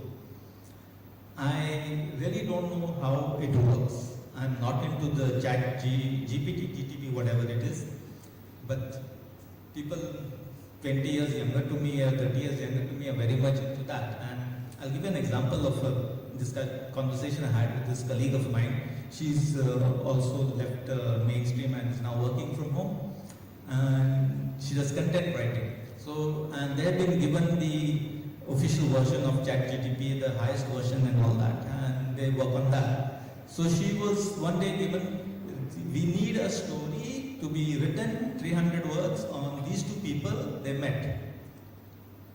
So what is the story? Where did they meet? No, they met at this hotel. We need the story. So from where I get, no, just put it in GTP, ChatGPT, whatever, and you'll get it. So she tried it out. Within seconds, this AI version had sourced the net for these two people, found what these people speak about, and created a story of 300 words on saying that they met and they said this to each other and he said that. Nothing of that was true. It was just that the search engine, the AI, went on the net and found where this person might have spoken this, where this spoken might have brought those two things together and put. She's my age almost kind of a thing. So she put hands up saying, no, I'm not doing this. I'm supposed to be editing, you send me stories to edit, I will not touch this. But those younger people have no qualms about doing it. They go ahead and you're going to have written stories about two people meeting. Well, they met, but what they discussed, nobody knows. But here you have a story because your AI has already told you what they said. Okay. Yeah. Next is on the images at face value. Now, this is something I think that all of us, everybody has been looking at, and we know the kind of tricks that your Adobe Photoshop can play with pictures and things. But are we able to identify when something is fake? So there are some pointers. There are some signs, strange shadows, jagged edges around a figure. At the same time, there can be 100% correct, but in the wrong context. I have another example here that I want to give is just last month we had Australia-India final, and after the final you had a picture of the Australian captain with his feet on the trophy, and to me thought maybe fake, and a day later a thing did come saying that it's a fake story, his feet were on the stool and a picture of his with the feet on the stool. But he admitted that yes, he had put his feet on the trophy. He admitted it in Australia and he said, I don't find anything wrong with it, but I didn't mean it at this respect. So we actually had a true photograph, a real photograph which claimed to be fake. So what is fake news? When we have fake news and we have somebody saying that this is fake, and here we have something true and another person saying this, that what is true is fake. It is such a problem, but when photographs are concerned, we can also go to the Google reverse image search and check over there where the image has originated from. Then you also encounter many stories which will sound wrong, but won't necessarily be fake news. They could be satire. I think this is something that many of us have to think. But then Onion.com is one such website that is satire, so everybody reading it knows that it is satire and knows that it is made to pull a leg. We don't have that much in India, but in UK, the parody and is so much that you have such, I would say, the beautifully created videos of one person speaking against the Prime Minister over there or any politician. And they speak so, but that is parody and they are not doing it as fake. They claim very clearly that it is parody. So we have to look at these satire websites. Onion is one time. Fake news is not a recent phenomenon, as we have seen. What is recent is that, and making it dangerous is that it's very easy to share, and technology is where it is creating this. What happens in the 21st century, we have seen the weaponization of information on an unprecedented scale. New technology makes manipulation and fabrication of content simple. Social networks dramatically amplify falsehood peddled by states, populist politicians, and dishonest corporate entities as they are shared by uncritical public. Let's look at just a few years ago. If we wanted to get a message across, we would have to phone somebody, a landline. It cost 2 rupees a minute or 1 rupee a minute. Before that, if you wanted to get a message, you would have to go to that person, drive down all the way there or cycle all the way there. Today, no.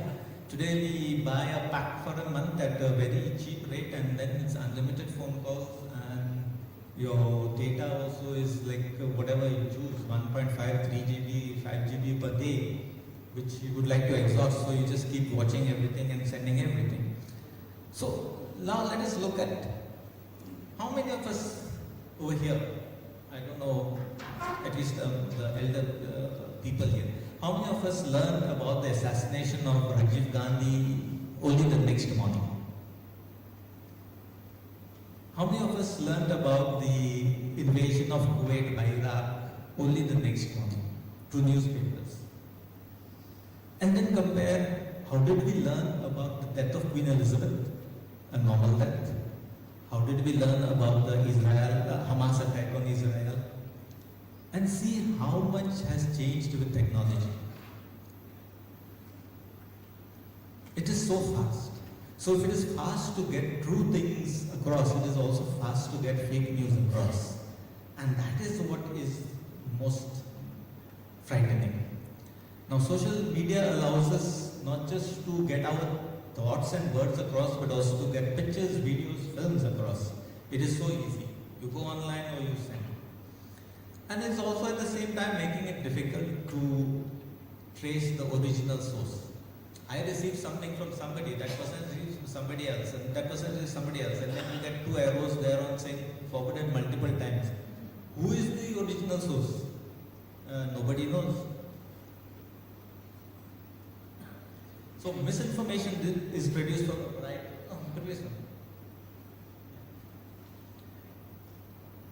for a variety of complex reasons. They are partisan actors who want to influence voters and policy makers for political gain or to influence political discourse.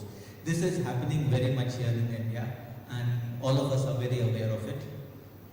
But there are others where reels, especially where you click on it on YouTube or whatever, when you reach a certain number of followers, when you reach a certain number of clicks, YouTube starts paying you.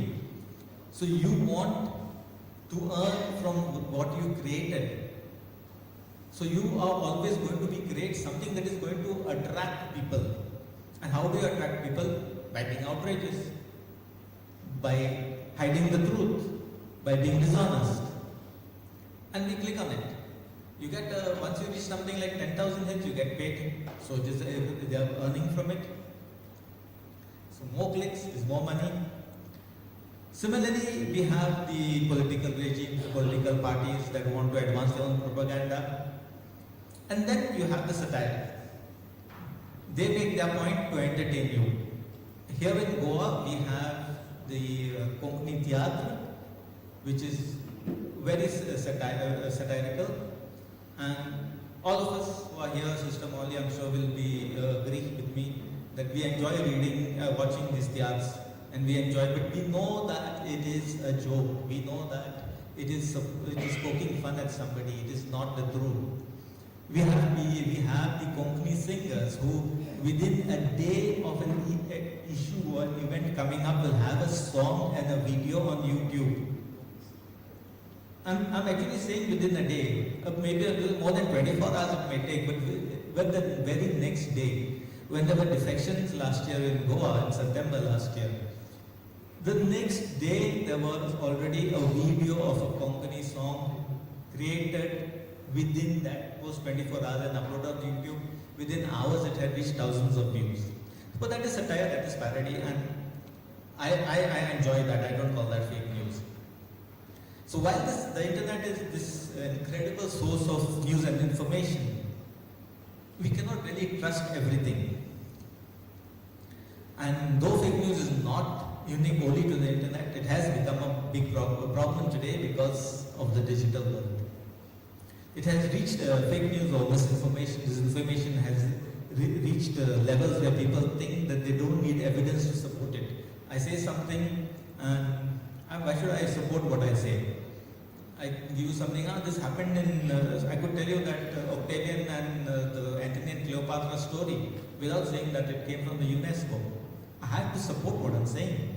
I can't just say that, yes, Octavian used this like archaic tweets on medals. I can't do that. You will ask me, what are you talking? Who told you? I'm not saying it. It is UNESCO. It's there in the report. It's published. Another thing that fake news does is it encourages people to just dismiss other people's ideas.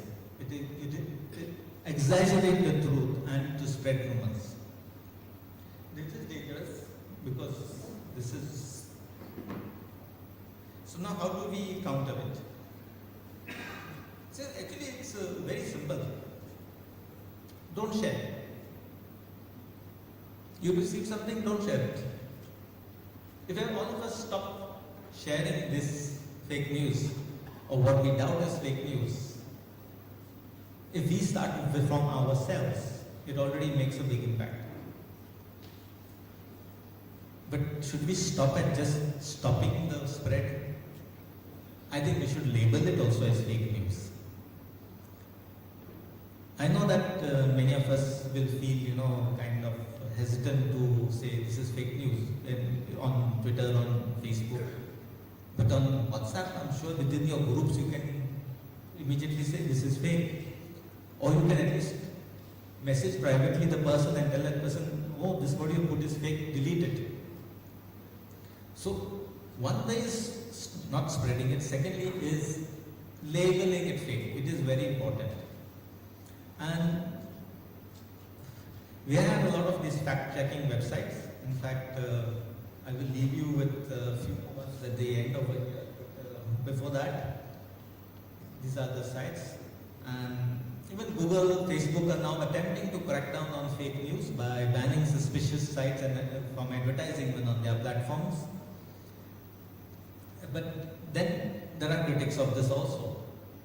There are critics who say that Google and Facebook are not doing enough, and therefore saying that they should not interfere in this and let the content go, let the people decide. And that's a debate for another day. But we can't just depend on them. We have to do something ourselves. And the only way is to stop it is identifying, stop spreading it and labeling it. These websites are here. There are many more, but Alt News is one that is quite popular in India for fact-checking. Factly.in also.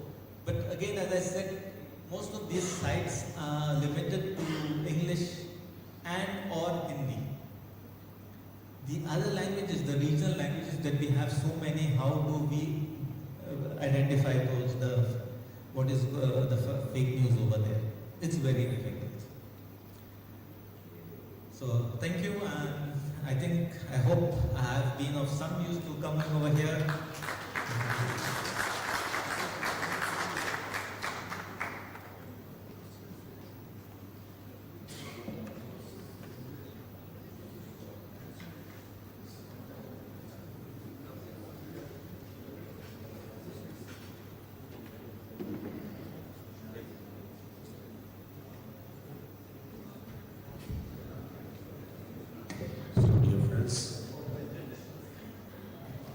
The floor is open and you are ready to ask your doubts or anything you want to clarify.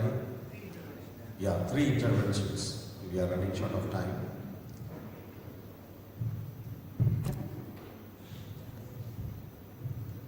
All are tired.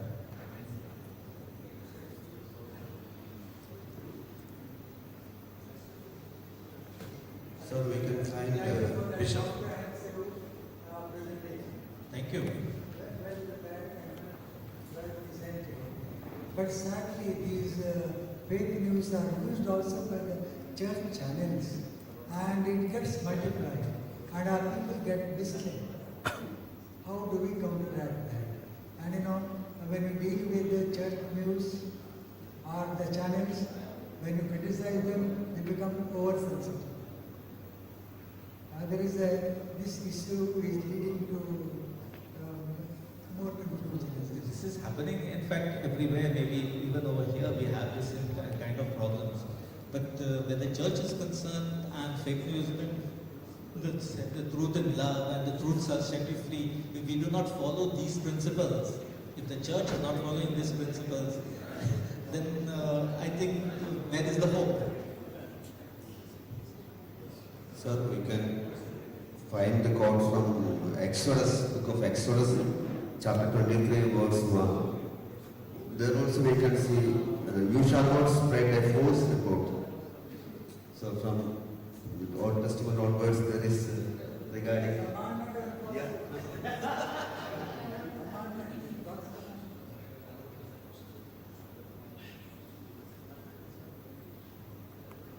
Anybody?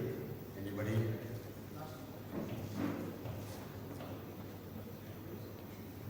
You want mic?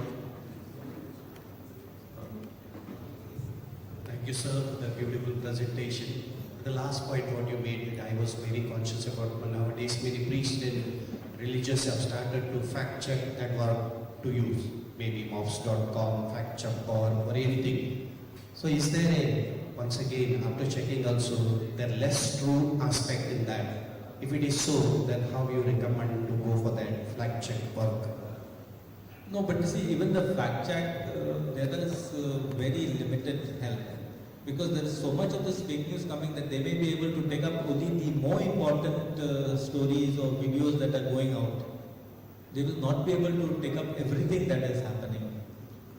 And that's why that scroll article that I have put over there, if some of you can read it later, that thing, this impersonation. How do we tackle it?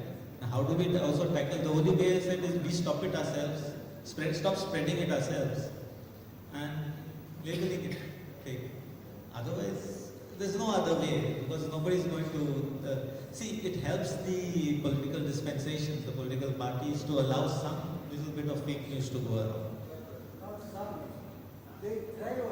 They try on, correct. So it just goes on and on. Rumor spreading is just difficult, and rumor spreading is not new. Again, it's as old as humankind. First again.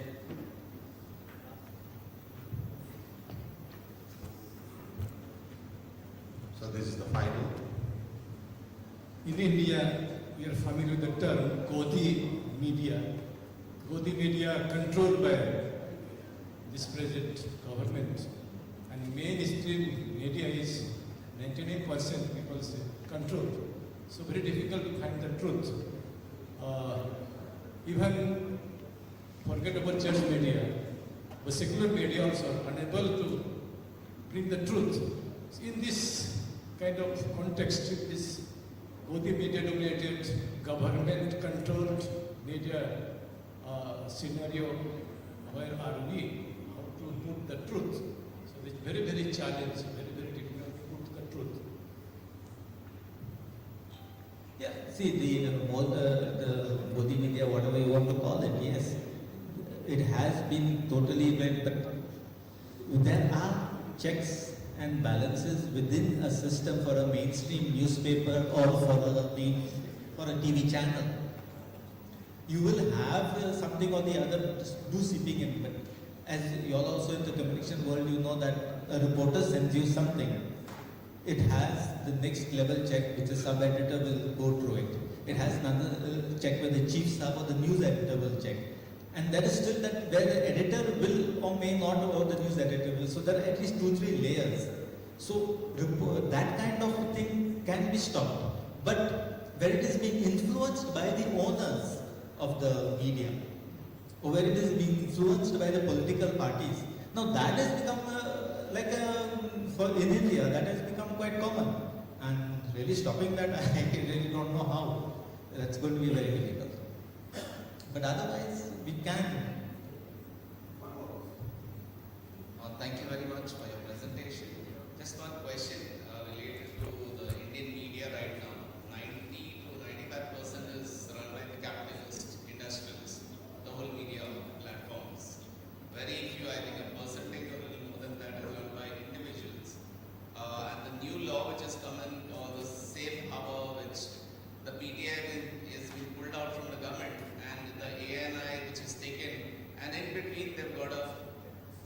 are fact-checking persons represented by the present government.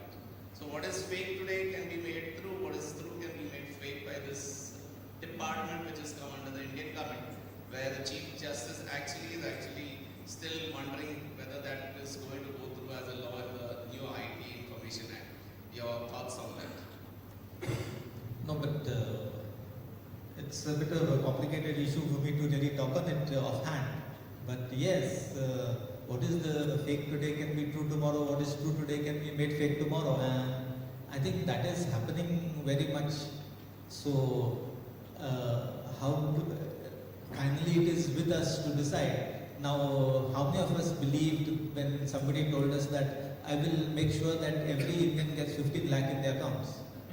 If we believe that, then, then there's nothing more that we can do about if we are so foolish as to believe something like that. It is finally down to each one of us. Because at that level, stopping it at this point of time, as I see it, is very, very difficult. I won't say impossible because another word is directly used, but very, very difficult. Yeah, thank you. The last. See, my question is that we are presenting this the possibility of fake news and its impact on the society. But my question is, when we are in the social media or the social forum, sometimes the poor are getting so much destroyed by this kind of fake news. Like in Kerala, some years ago, one bishop made a statement, and there were a lot of rallies staged against that bishop towards the bishop's house. Some 1 week ago, one Muslim has made the same statement, but nothing is being done in Kerala. Both of them have made the same statement about the jihadis. Now my question is there a possibility, do you see a possibility for minorities like Christians who really don't possess any media giants? What is the possibility for such communities to exist in the Indian scenario? With this fake news is becoming the normalcy of the day.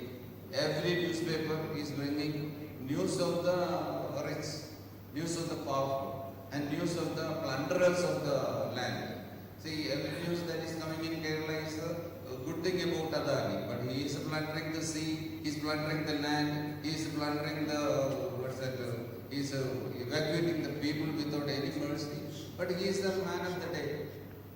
So is there a possibility for making a different flow so that the reality can be exposed in the society at least through some ways and means? Yeah, I think an organization like the Signis can take up something like that, but I would say that as a community, as the Christian community, let us be the example that does not fall for fake news. Let us lead by example. Let us stop spreading it. Let us start labeling it. Let's do that and start it that way. So we are the example as a community. As Catholics, Christians, we are supposed to be that. So let's do it in practice actually. Yeah, short question. Good afternoon, sir. Thanks for the valid inputs. I have a suggestion. See, today's trend of fake news is there. A lot of fake websites, money launderings, which people are becoming slaves. And I think you need to throw light on this, along with the fake news also.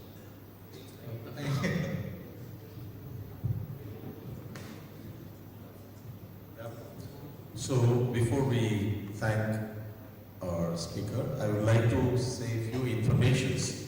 See, actually this time we have planned so that before we leave this, before we leave this place, we would like to know each other. So many times we come, we don't encounter each other. So that's why we plan to bring the people in the language sectors so that they pray our Lord's Prayer and Hail Mary, glory be to the Father. Before doing that, say your name and what the work that you are a secretary or a director of center, something like that. Just few seconds.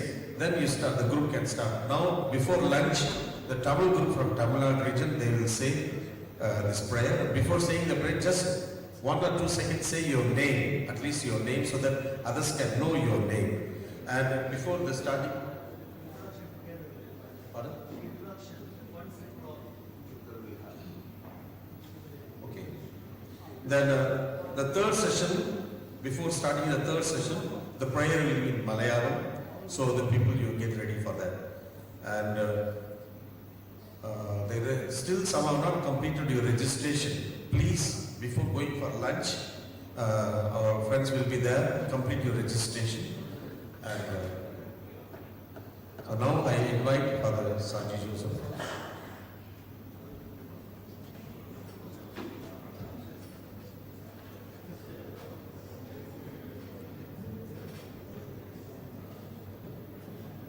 Good afternoon, friends. I stand here on behalf of our dear Bishop Henry D'Souza, Signis executive body, governing body, and all of you dear members. Thank you, Mr. Alexander Moniz Barbosa.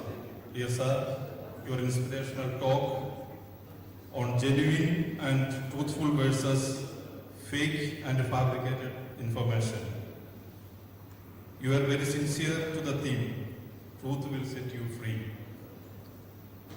And you have explained to us definition of fake news, types of mis and disinformation. Fake news has become an industry today. Why do we discuss it and why it is a concern? How to recognize fake news? Who spreads fake news? How do we encounter it or counter it? So you have challenged us with your talk, and as communicators, we have the responsibility to verify the fact whether it is a fake news or the news is correct. So you have challenged us and challenged all the members who are present here. On behalf of all those who are present here, I thank you, dear sir. And now I welcome Father to honor him.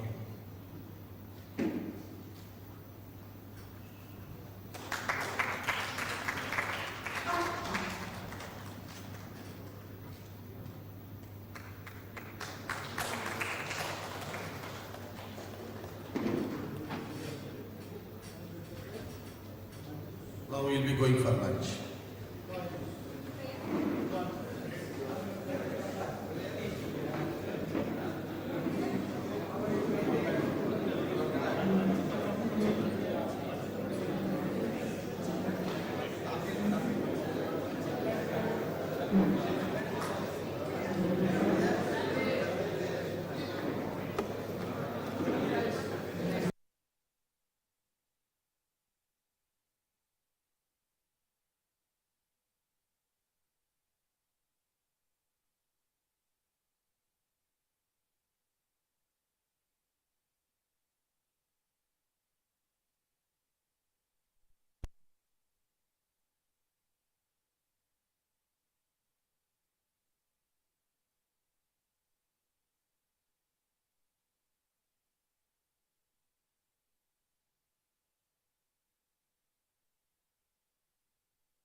Good afternoon. Yeah, we know you're all very tired. But no other go. So we invite our friends, those who speak Hindi, to say the prayer and start the session. Yeah.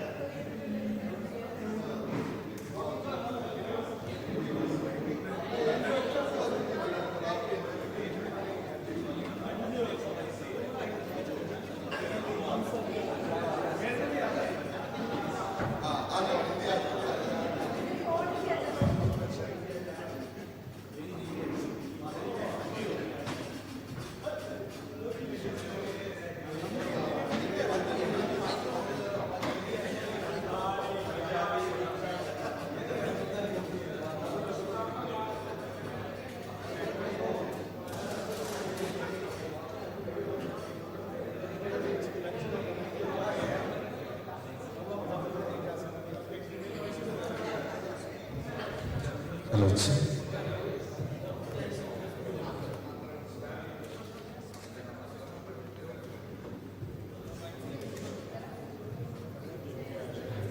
Check by ready.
धन्यवाद.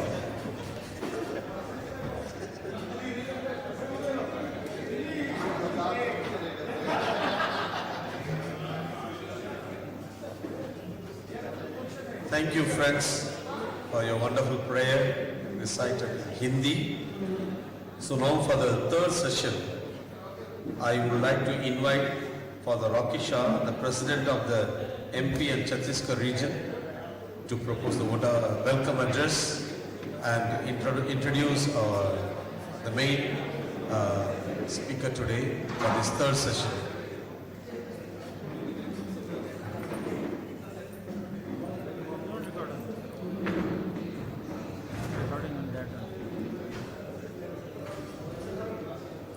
Good afternoon, fathers and sisters.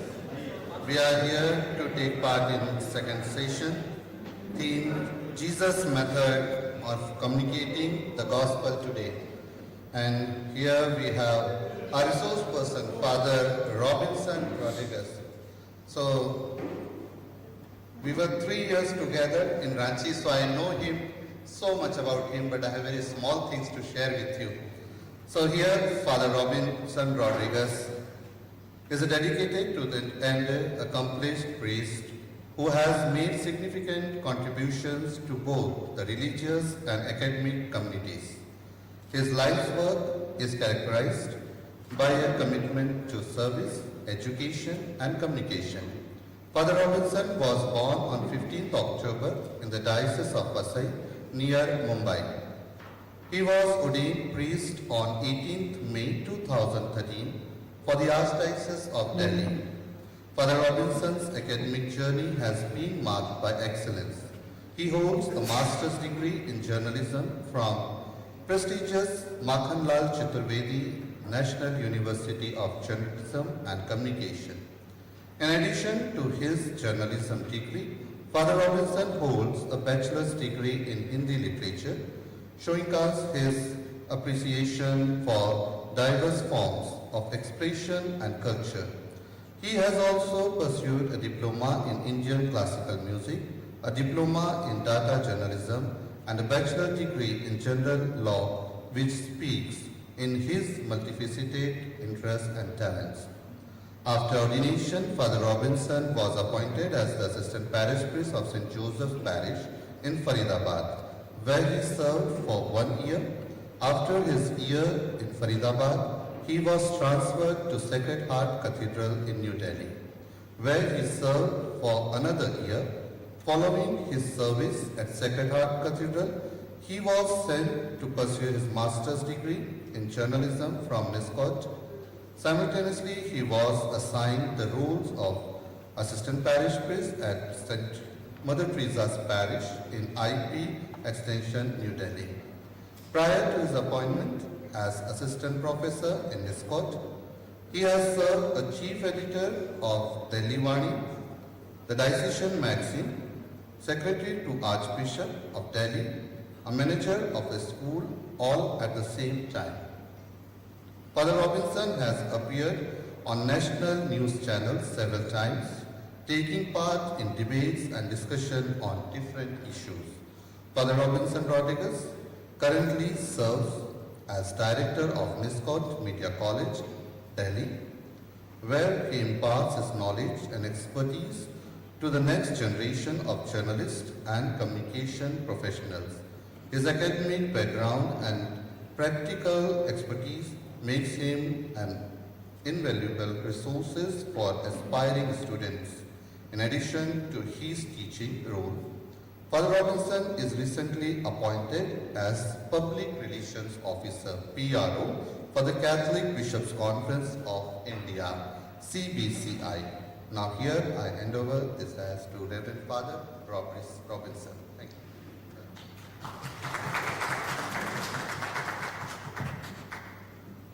Father Rocky Shah kept to his words that I will take more than half time of yours. Anyways,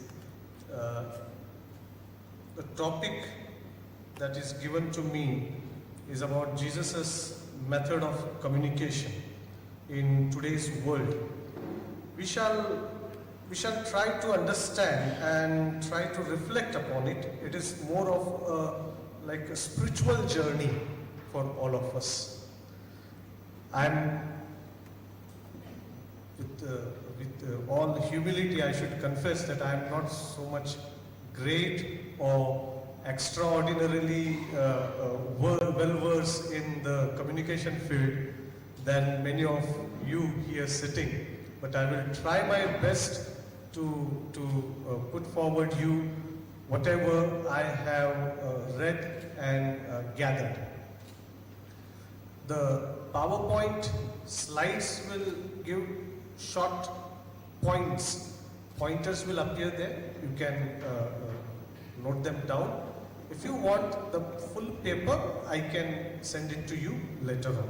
I will read it from here. Later on, we shall have discussion. And while we have discussion, I don't expect it only like question answer, but a kind of discussion. This topic is to be discussed and shared upon. So the topic is Jesus' methods of communicating the gospel today. The essence of Jesus' method of communication transcends time. It is not limited to 2000 years before society only. It transcends all time, carrying profound significance for those entrusted with sharing the gospel in the present era. So all those who think and believe that it is their responsibility to share the gospel, for them this method of Jesus to communicate gospel applies. His words and actions serve as an ever-relevant guide for communicators, beckoning us to examine the timeless art of conveying the good news. In this introductory section, we reflect or we dive into the important role of Jesus' communication style recognizing it as a beacon illuminating the path for modern messengers of faith. As we embark on this exploration, fundamental questions emerge. Some questions will surely emerge in our minds. How would Jesus, the ultimate communicator, convey his message amid the complexities of today's world? Would his approach still disturb established norms and challenge those who wield influence with a Pharisaic mindset? And in the realm of media, are we as communicators standing in solidarity with the marginalized, echoing the compassionate spirit of the gospel? These questions lay the foundation for our journey into understanding and applying Jesus' method of communication in contemporary Catholic discourse.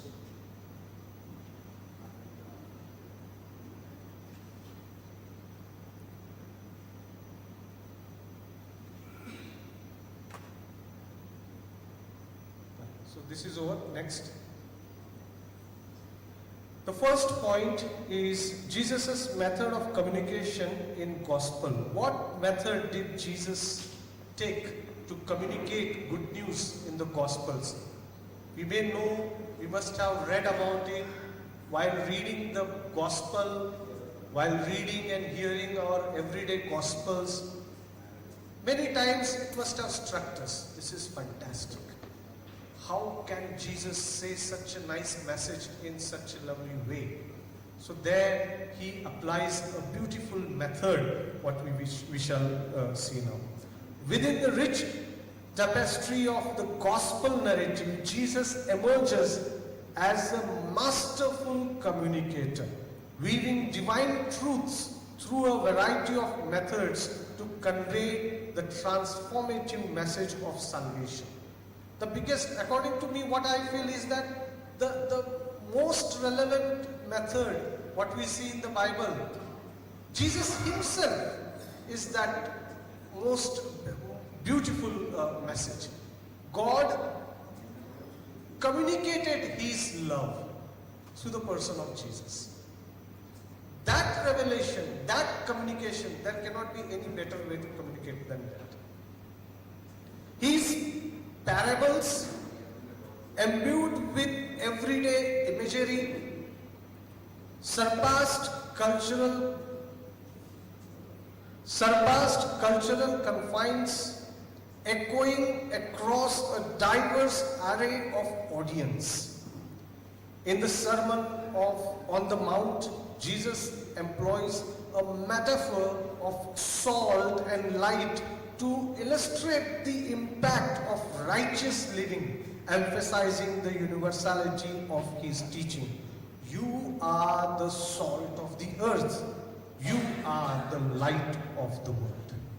So is this simple parables, imagery, what he sees around, all these things he used to teach those people of his time, to tell them what is right, what is wrong, to show them the right path, to console them, to draw their attention to those who were gone unnoticed. The intentional simplicity of Jesus' language resonated profoundly with the hearts of the common person.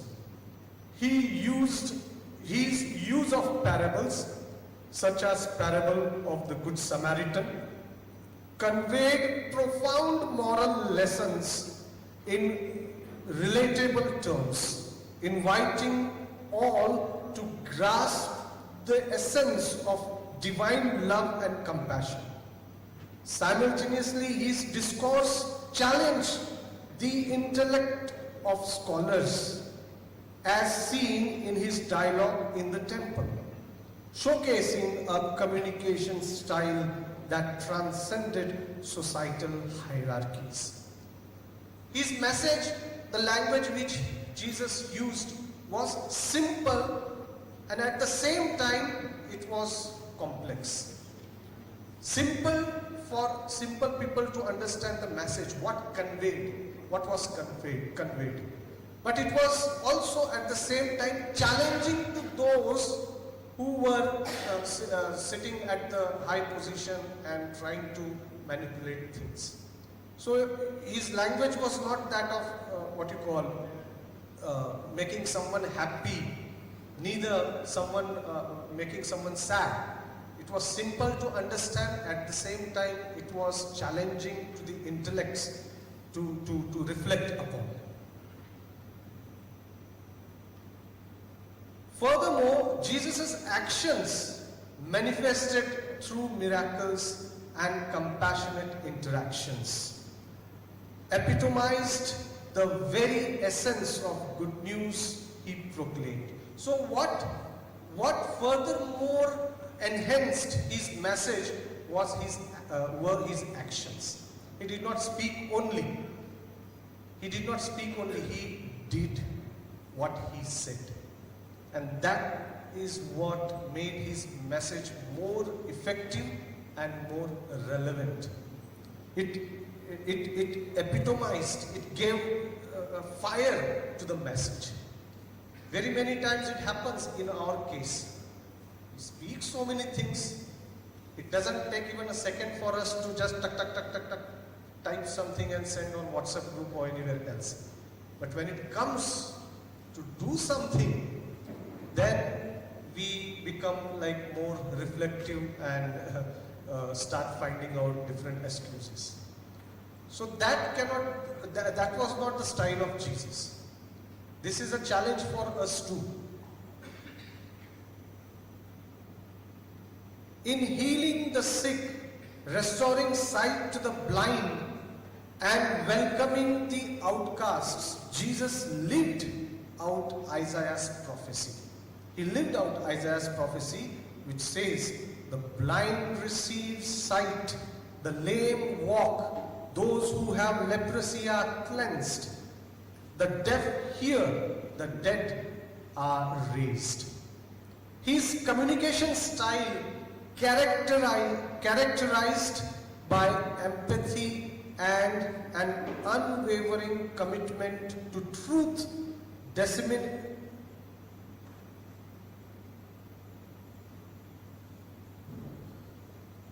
going beyond all the societal barriers, and showcased the inclusivity inherent in the kingdom of God. When he gave that message, he chose to be preferential towards the poor. He chose to show preferential love for those who were outcast. Navigating the complexities of the digital age and a globalized world, understanding Jesus' multifaceted communication methods becomes imperative. By diving into the layers of his discourse, we try to get insights. We get insights that transcend temporal boundaries, providing a scriptural blueprint for contemporary Catholic communicators seeking to authentically convey the eternal truth of the gospel in the rapidly evolving cultural landscape. Next. Jesus' command to proclaim the good news.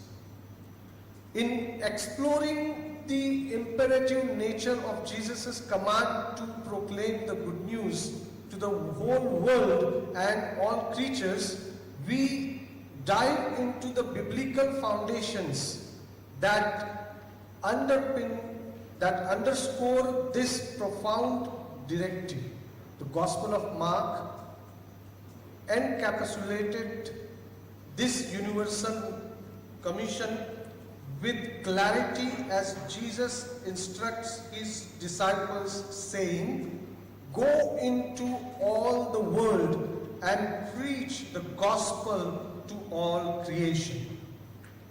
This commission extends beyond human boundaries, emphasizing a divine mandate to reach every corner of the earth and touch every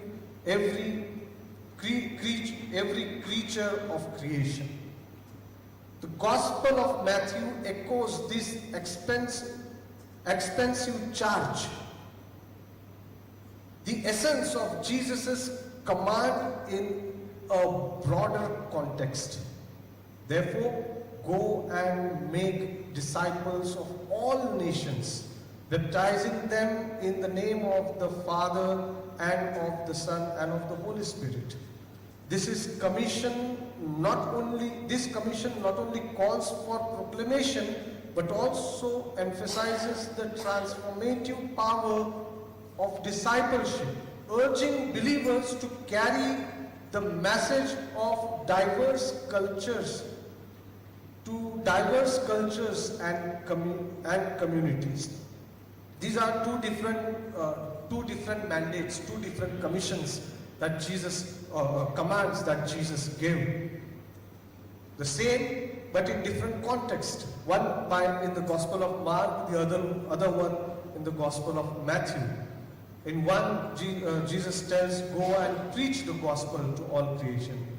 In the other one, Jesus specifically tells them to go to transcend all the cultures, take that message to different cultures.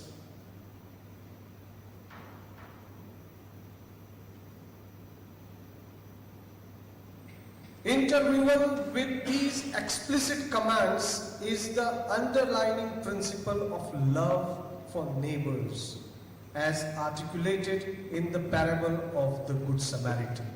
Here Jesus illustrates the one's neighbor transcends culture, ethnic and societal boundaries.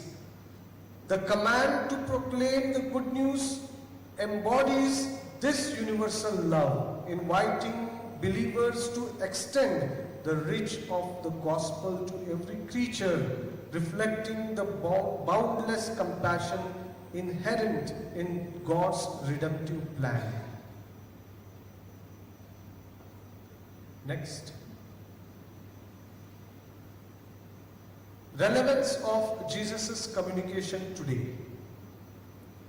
In the ever-evolving landscape of communication, the timeless relevance of Jesus' method becomes more important focal point for contemporary discourse.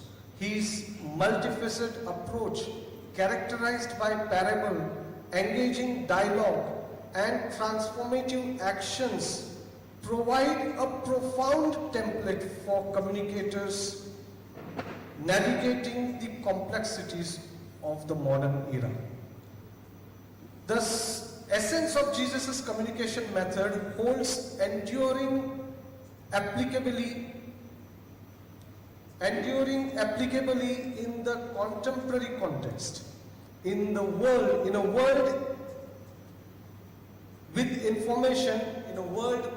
filled with information, his use of parables stands out as powerful means to convey complex spiritual truths in inaccessible terms.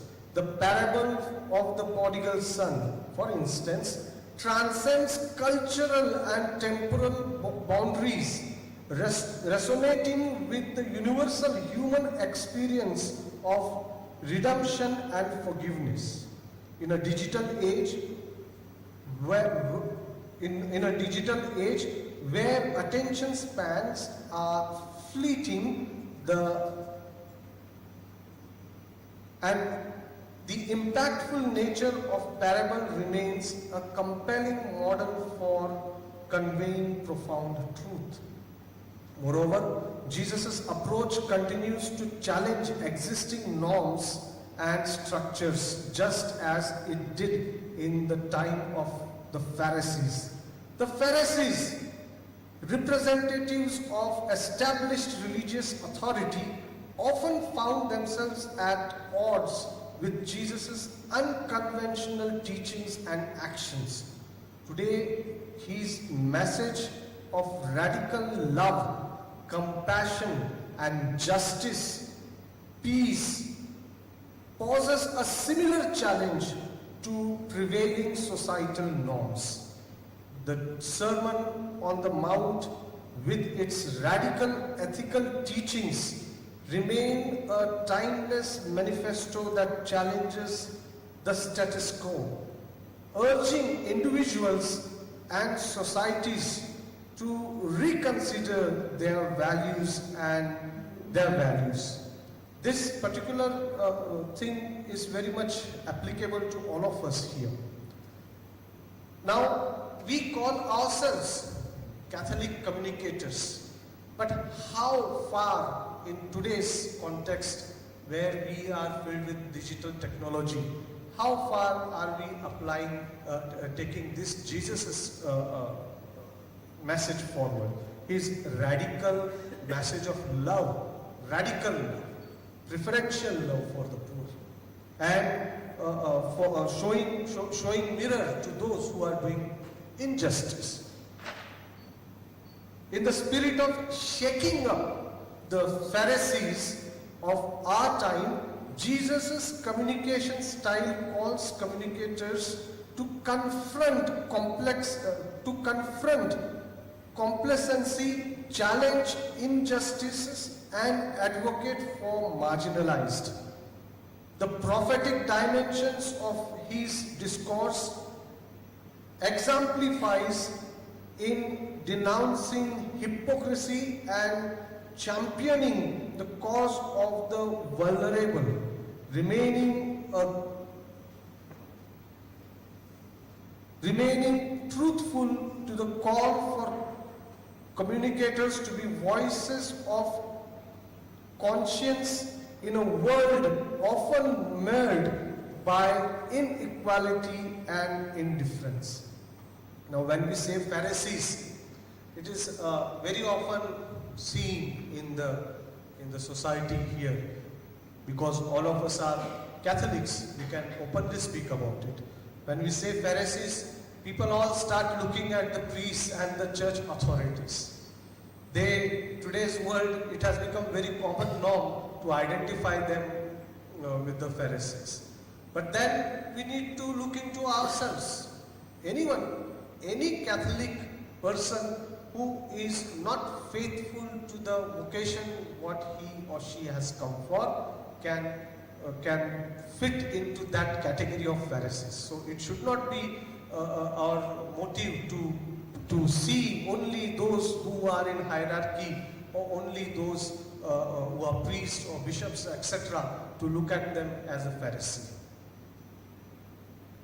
As Catholic communicators grapple with responsibilities of the digital age, Jesus' timeless communication methods beacon us to navigate the present landscape with a commitment to authenticity, empathy, and a resolute dedication to the transformative message of the gospel. So in this digital world, this is a guiding light for us. Jesus' method, if you hear this fully, the main gist of this whole thing is just Jesus' focus on poor and the downtrodden and those who are neglected in the society. The role of media in proclaiming the gospel. In the ever-expanding realm of media, the Catholic Church grapples with the challenge of effectively proclaiming the gospel while remaining faithful to the compassionate spirit exemplified in Jesus. A critical evaluation of the current state of media and communication within the Catholic context is imperative, particularly in in assessing whether these practices align with Jesus' emphasis on standing with the poor, marginalized and downtrodden. Within the Catholic context, media serves as a powerful tool for disseminating the message of the gospel to diverse audience. However, the evaluation of current media practices reveals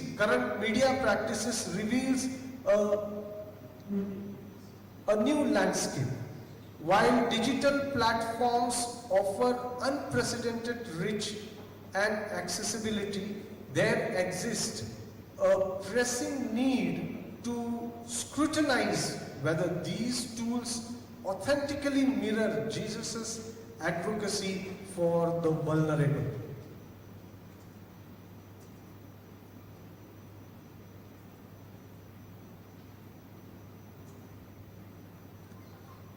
In critiquing the present state, we must acknowledge the positive strides made in utilizing media for benevolent purposes, disseminating educational content, fostering community engagement, and reaching a global audience.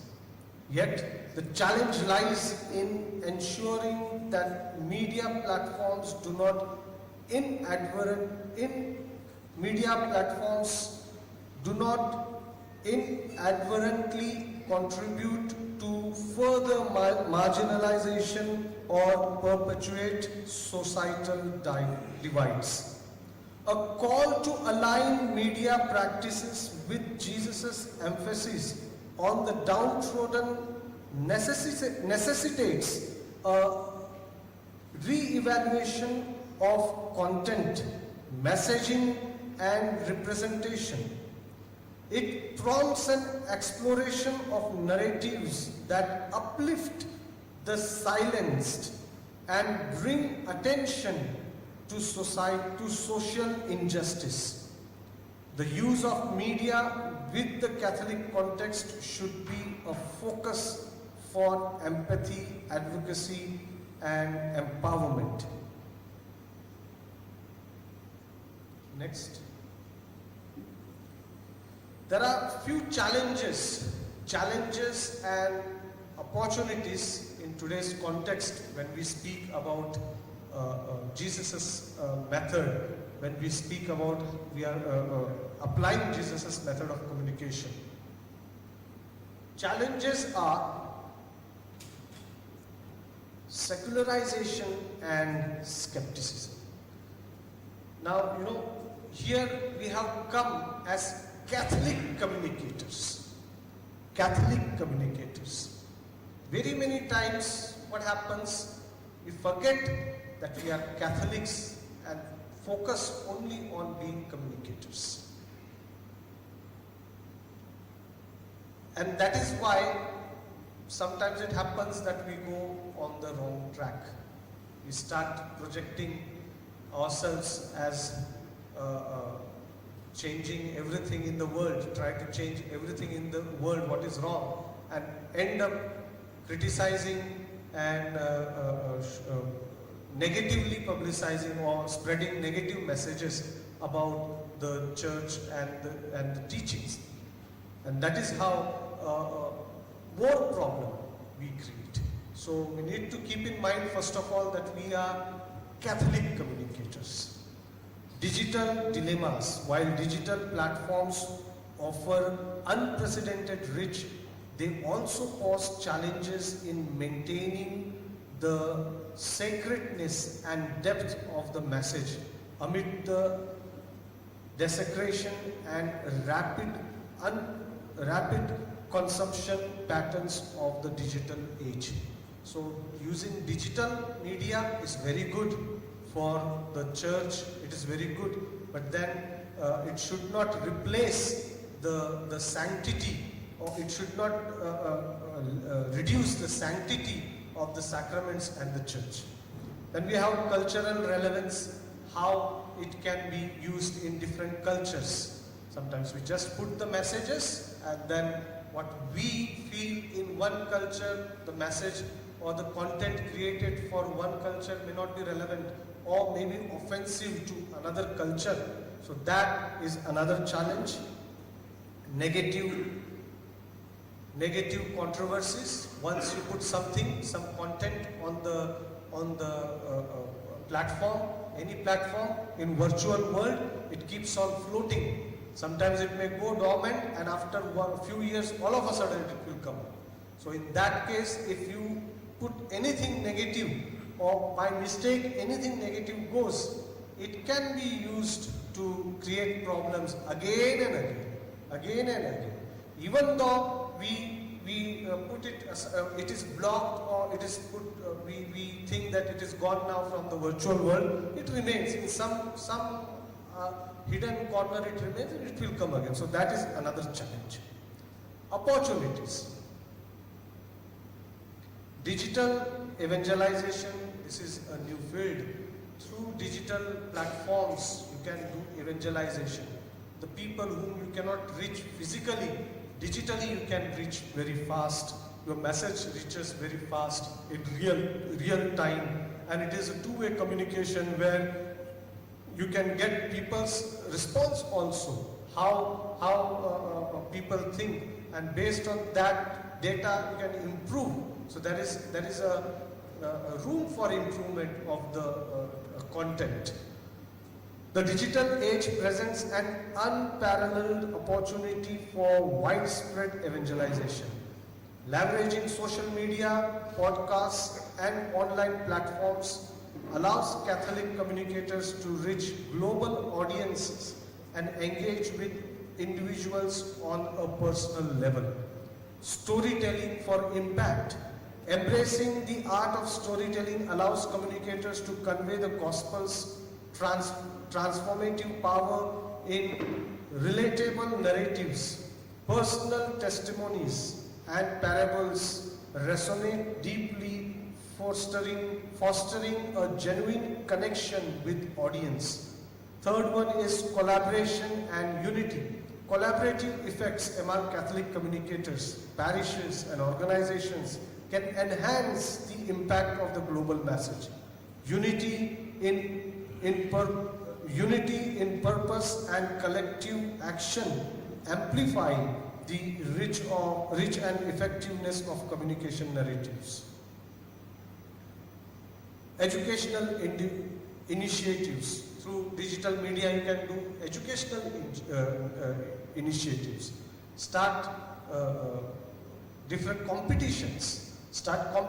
You can send small things, teachings, or the catechetical things to the people, to make them to the children in different types of contents, to make people aware about it. Next. Conclusion, I think. Yes.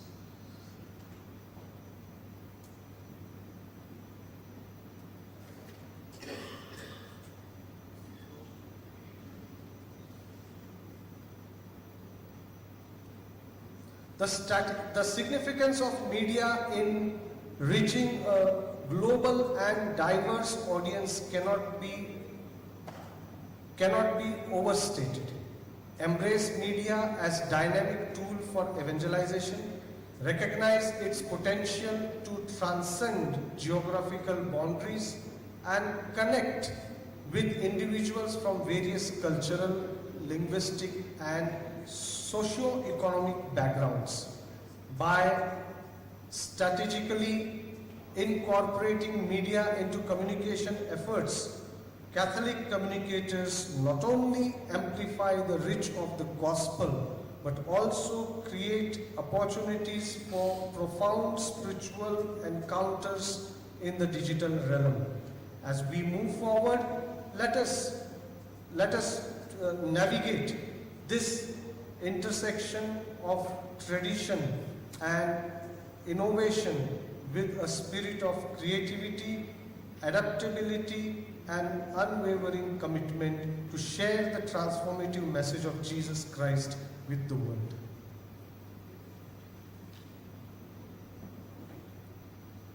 is it?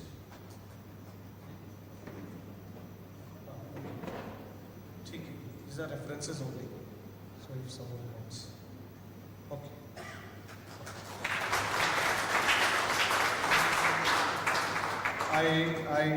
I know it was kind of paper I presented. It was not like my ordinary style, because this is a theological and media mixing together, and something to do with the theological thing. So I had to be a little careful. So I just read it out, and it was a proper paper presentation. Any question if you have, or discussion, we can do now.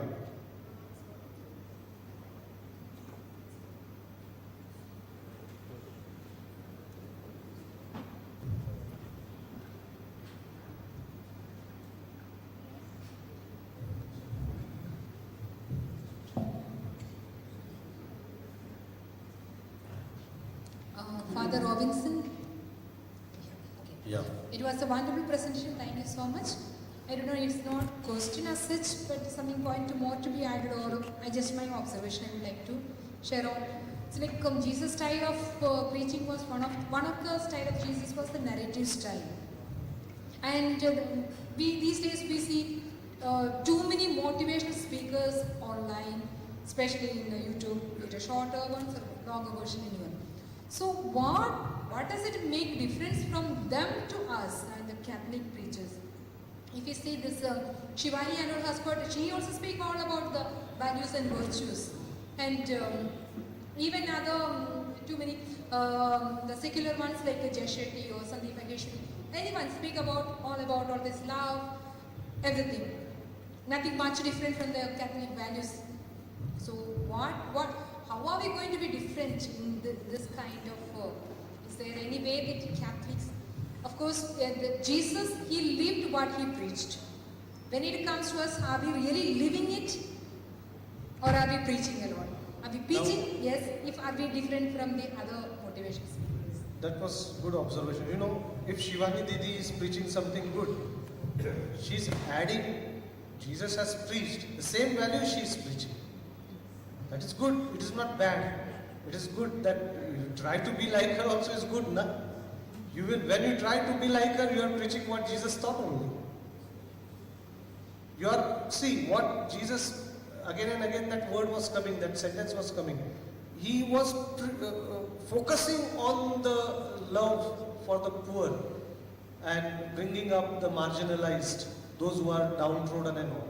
That was the gist, that his whole preaching and whole communication was about love to them. Yes, true.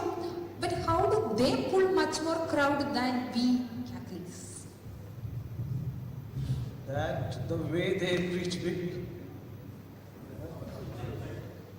Anyone wants to answer that? Yeah.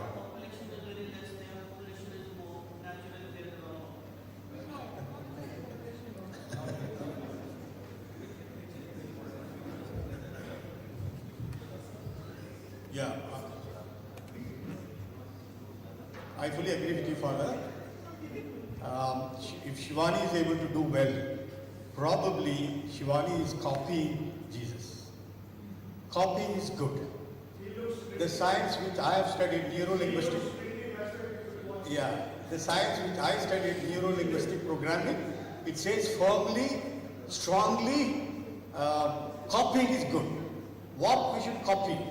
Copy the non-verbal gesture, copy the voice modulation, copy the important and key words of the person. So if you copy a successful person, you can reproduce or you can create the same impact of that particular person. In fact, NLP, the neuro-linguistic programming, is based on this particular theory. You can copy and reproduce the same impact. Probably, people like Shivani and other motivational speakers, they are literally copying Jesus. The man, pardon? Swami Vivekananda. But all those speakers and motivational speakers and big speakers who are able to draw crowd, more crowd, probably what I infer from sister is, we also need to copy Jesus exactly as he did. That's the underlying message. Thank you. The whole session was that, how Jesus we can implement in our day-to-day what communication we do for that. Yeah.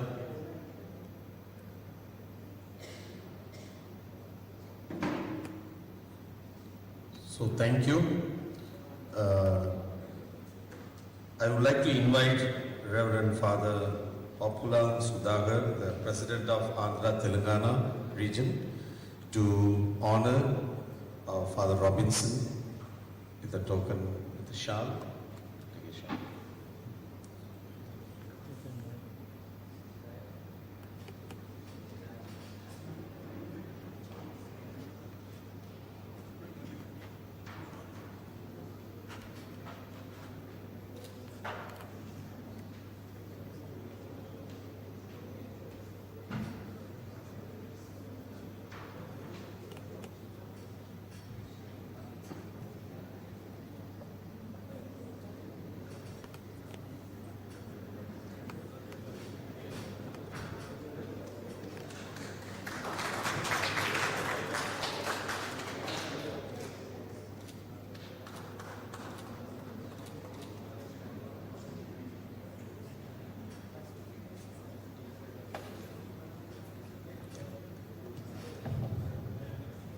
Jesus is the only perfect preacher, the master communicator this world has or will ever know.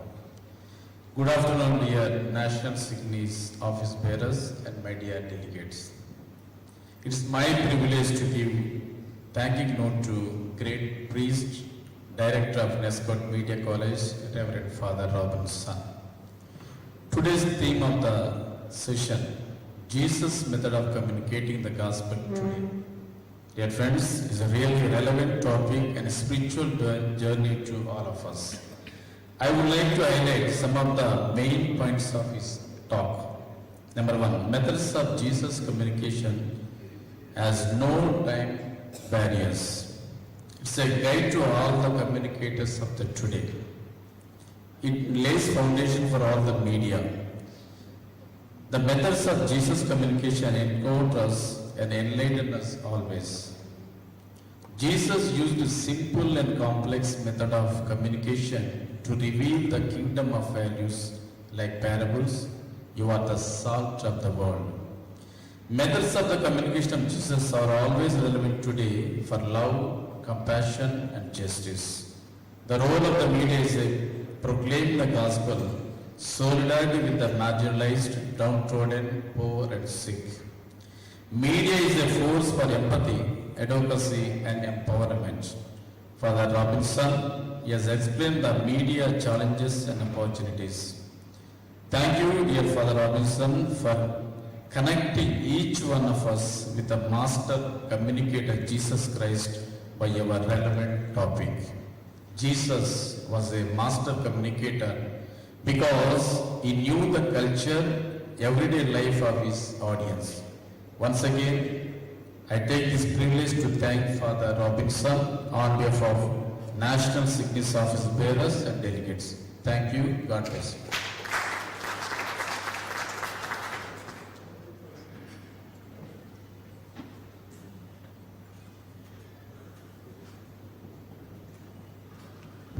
Dear friends, so thank you for Sudagar for a wonderful vote of thanks, well prepared. So now we are moving to the refectory for the tea, and once again we'll be coming back here at 4 o'clock for the third session. And the third session will be started with the prayer in Malayalam. So the friends, those who speak Malayalam, kindly be ready to say the prayer, Lord's Prayer, Hail Mary, and glory be to the Father. And by 5 o'clock, the session will be over. And if you come by 4 o'clock, we can finish at 5 o'clock and we can move because the welcome dinner is waiting for us all. Father Ola has prepared a beautiful welcome dinner and we will be going by bus to reach the place. So please come in time. Thank you for your cooperation. God bless.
നന്മപൂരിതേ നിന്നോടു കൂടെ നാഥനും സ്ത്രീകളിൽ അനുഗ്രഹീത നിൻ കുമാരനേശുവും പാപരഹിതയായ Mary തമ്പുരാന്റെ അമ്മ നിൻ പാപികൾ ഞങ്ങൾക്കു വേണ്ടി പ്രാർത്ഥിക്കണമെപ്പോഴും.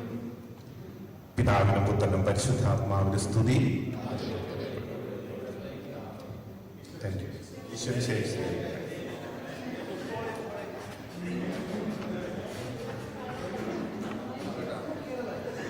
So thank you, fathers and sisters from all over India speaking Malayalam. Thank you. So now we are moving towards the last session of the day. We'll cheer up because soon after this session we are going for a very big dinner. So take courage. Don't be discouraged. So now I would like to invite Mr. Maggi, Dr. Maggi, to introduce our speaker. Please come to the stage.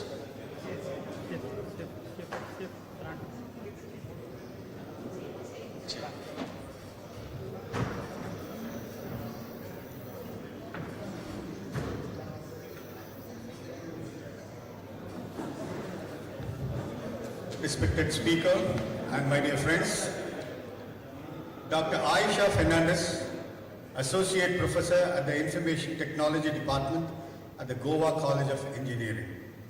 Dr. Aisha has been in the teaching domain for the last 21 years.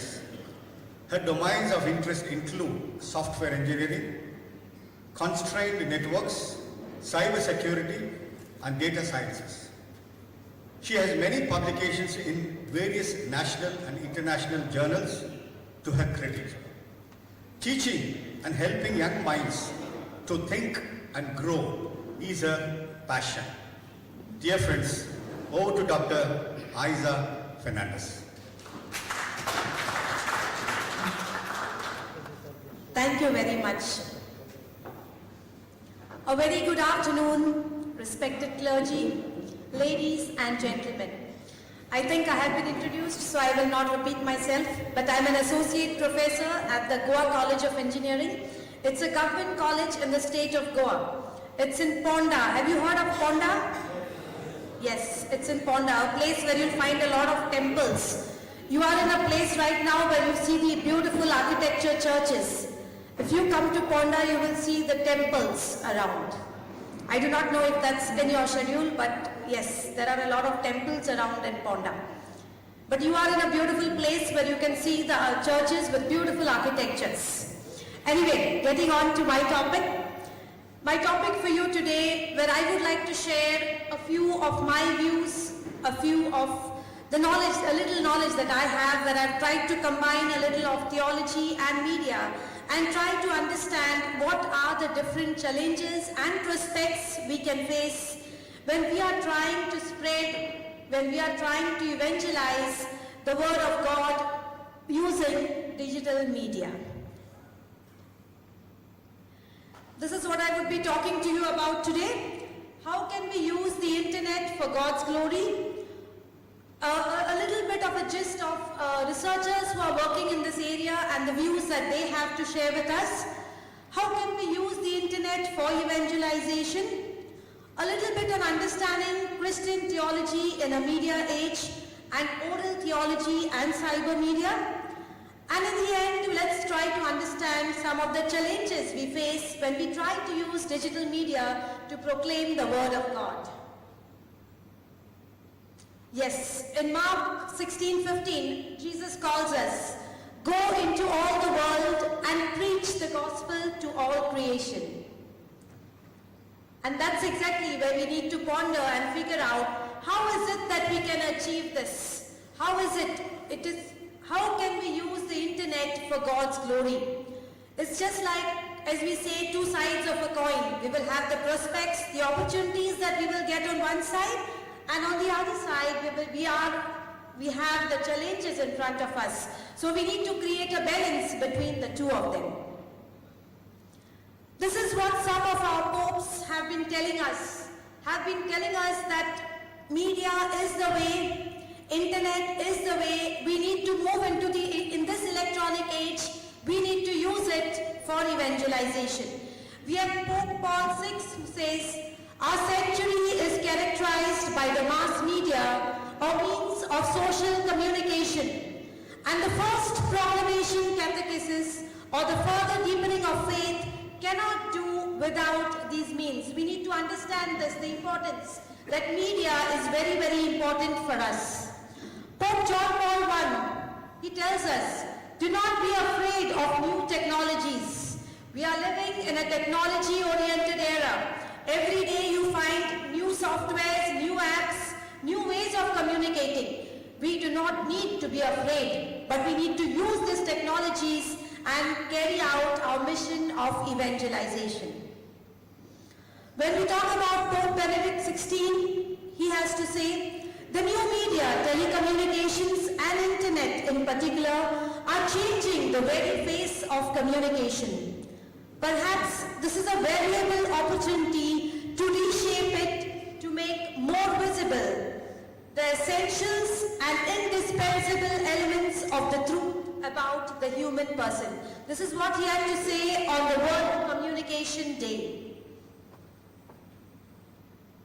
On the 45th World Communication Day, again Pope Benedict XVI had another message for us. These are all for us messages to ponder that we need to take the challenge and go up evangelizing using digital media. To proclaim the gospel through the new media means not only to insert expressly religious content, but also to witness consistently in one's own digital profile and in the way one communicates choices, preferences and judgments, remembering that they are making sure that they are fully consistent with the gospel. This is a particular poster that was presented by Father Francis Lucas on the 47th World Communication Day, and you can see it. What can you see on it? There are some logos you can see on it. What can you see on it? You can see Facebook, you can see Weibo, this is all social media. Right? Where he says that today it is high time we try to use social media and carry out our evangelization. This is what the poster is trying to tell us. And Pope Benedict had a message to add to this poster. He says, social networks, portals of truth and faith, new spaces for evangelization. So what I've been showing you is what has been said by the various popes, and all of them are trying to tell us that we need to use digital media today for evangelization. Since we live in a technology-oriented world, we too need to change. We have to talk to our audience in the manner in which they would like to listen. If we want to pull or to draw the young generation, we definitely have to go and try to cater to it in the way that they will find better to understand, in a way that they would like to listen. So that's where we talk about social media. As I mentioned to you, I will be telling you about a little gist about the researchers' views when they talk about social media and using internet or using the digital media for carrying out the proclamation of the Word of God. We have Peter Horsfeld. He carried out a study of media and theology. And he said it is our responsibility to use media and try to contribute to the processes of making meaning in the lives of people. We need to use communication techniques. We need to use digital media wherever possible and try to help find meaning in the lives of people. This is the way he says we can go about. We have Spiker who still carried out further research, and he says that in today's world the means that is used for communication are blogs, tweets, Facebook, WhatsApp. These are the different things. We need to use this if we want people to understand better, if we want people to communicate better. These are the technologies, because these are the technologies that people are using to communicate in their day-to-day lives today. We all need to understand that today social media is an integral part of our lives. If I ask you, how many of you can stay without WhatsApp for a week? It's difficult. It's difficult. Is there somebody who can stay? There are some people who have not gone on WhatsApp. I appreciate and I really say it's a good thing if you can be away from it. But yes, sometimes for fast means of communication, it becomes a necessity. Right? WhatsApp, when it is used for just forwarding things, yes, it becomes sort of a burden on you.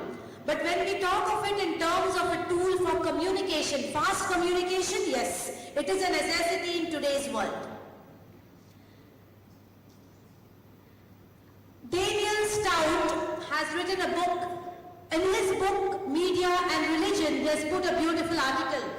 The heading of the article is The Internet and the Numinous. He talks to us how religion, when we talk about religion, we are trying to combine belief, behavior, community, feeling. And how internet as a media, internet, when we talk of internet, it's a conversion of text, audio, video, images. How when we use internet in order to promote, in order to carry out our activities, it facilitates all the dimensions of worship. It makes you want to listen more, and that's what's important. Want to listen more, want to know more. Developing a sense of interest is what is important in today's world. There was a survey carried out, this was carried out in US by Matt Warner, and he says we need to eventualize in the way the audience wants to listen to us. It's not enough if I stand and talk and the audience is not at all interested in listening. So what is the way in which the audience would like to listen to me? Would they like to have communication on WhatsApp? Would they like to see it on Facebook? Would they like to communicate with their parishioners, with their church? What is the means they would like to use to carry out communication between the different parishioners in a particular place? Would they like to use social media? Would they like to use Facebook? Would they like to do it through Twitter? Would they like to have a WhatsApp group and do it? What is it they would like to do? So it is very important that we try and understand the desires of our audience. And once we understand the desires of our audience, we try to use that particular method or that particular media for carrying out the communication. A survey that he carried out was found that 80% of people use social media. 68% say they want to connect to the church using social media. They would not like the parish bulletin to be just passed around. They would not like people just talking and sending messages with neighbors that there is a meeting. No, they would prefer a message being put on the social media. So that's exactly what was the survey that was carried out. Because most people say that in today's world, they refuse to read printed parish bulletins. They would prefer the same thing given to them in a soft form, maybe in the form of a WhatsApp message, maybe as a post on Facebook, maybe in some animated way which will make it more interesting to look at it. Right? So that's what is expected from the people, a survey that was carried out from the people of a particular parish. This is trying to understand what will the Christian faith and its theology look like as the world transitions from print to an electronic age.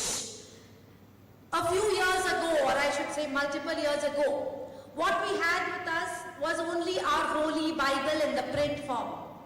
So all the seminarians, as they studied, it was from that Holy Bible. If you see what is happening today, this is a real-time event that is happening in Ghana, in Africa. There is a seminary there called as Trinity Theological Seminary. And I believe there is an international Christian organization that yearly donates leather-bound Bibles to this particular seminary. The seminary accepts them with all their gratitude, but it has been found that the seminarians there hardly end up using those leather-bound Bibles. The method of study preferred by them is, most of them have got cell phones or tablets with them. So on the cell phones or tablets, they have got the Bible downloaded. What is the advantage to them of looking at it from the cell phone? Naturally, when they have it on their cell phone, first and foremost, you get downloadable versions in different languages. So they have it because when you talk about a seminary, you have people from different areas coming there sometimes, different languages, different cultures. So definitely they might like to have the Bible in different languages, in different versions available to them. So on their tablets, they have it in different versions, they have it in different languages. And just at the click of a button, they can search for a particular scripture. When you have it in printed form, you need to manually search through for a particular scripture. But when you have it in a soft form, it is easy. At the click of a button, you can search for a particular topic, for a particular scripture that you're looking for in that holy book. Besides, you can carry out comparisons, you can carry out references. So these are the advantages. So the seminarians there, they do use their cell phones and tablets throughout for their study. And as it goes, and as all of us know, digitality comes with convenience, accessibility and possibilities of interaction with the material of interest directly. This is what I just mentioned to you.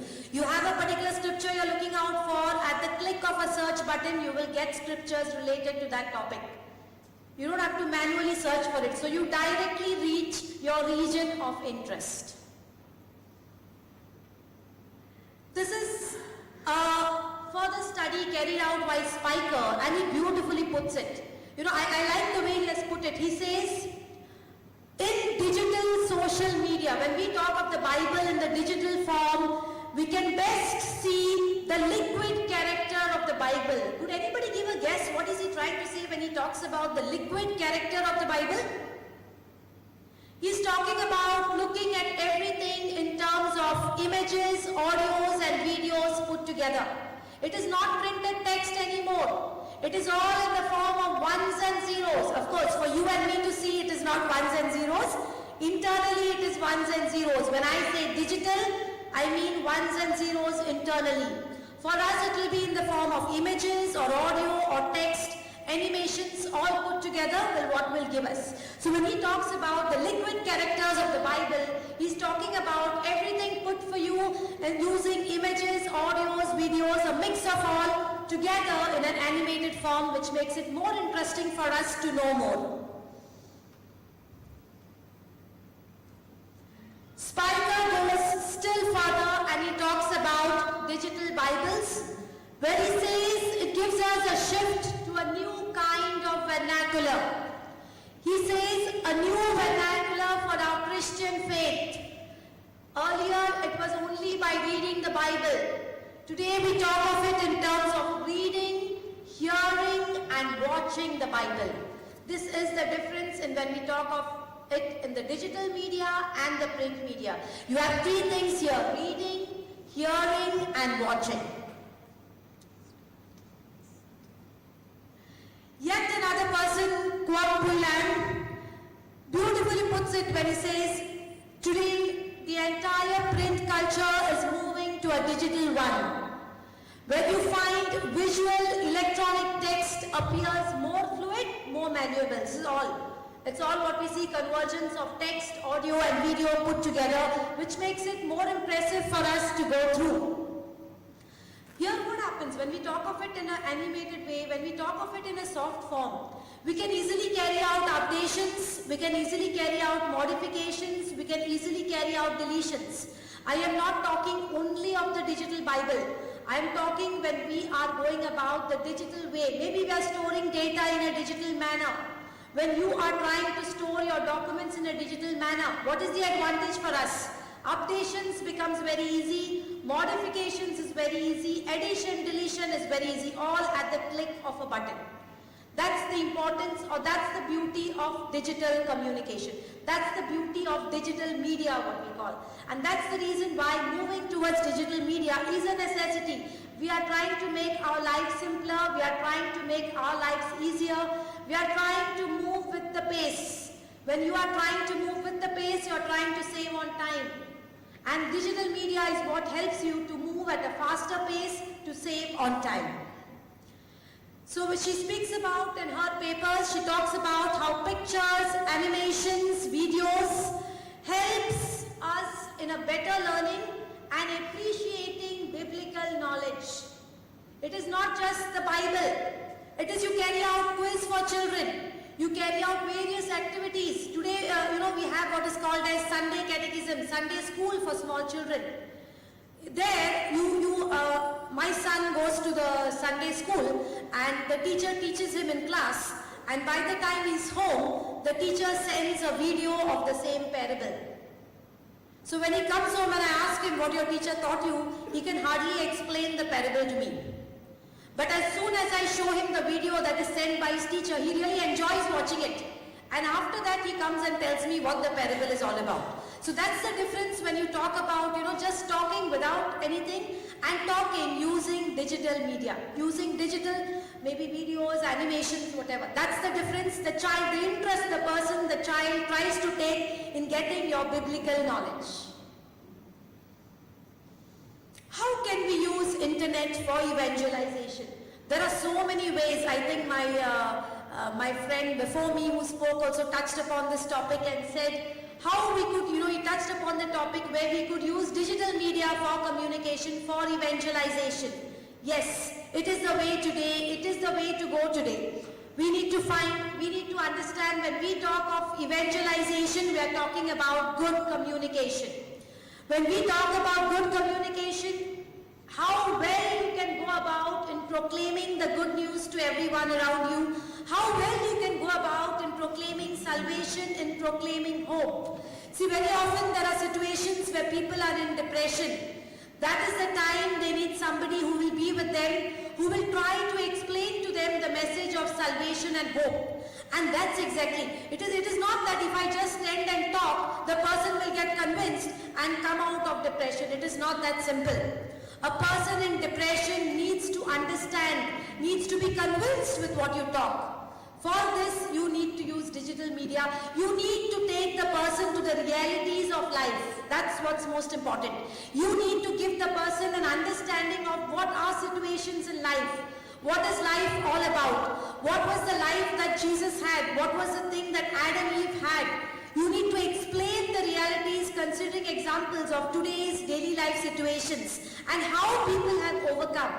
And that's when the person will get convinced, and that's where you can help that person to come out of that particular type of situation. So that's what's important for us in order to transform a sinner's life into a new life. That is what we need to aim. And when we need to aim this, it is not just by words. When we are aiming at changing a sinner's life, when we are aiming at helping a person to get out of depression, when we are aiming to reach out to the unreached, what is it that is important? Important is thoughts, words and deeds put together. It's not just talking, it's not just trying to explain. It's your actions have to show what you talk. That's what's important when you talk about evangelization. When we talk of using internet, the church using internet at a global level, modern media is there, social media is there, as I told you, WhatsApp groups, Facebook, Twitter, there are so many things we can use. We have various free platforms that are available for video conferencing.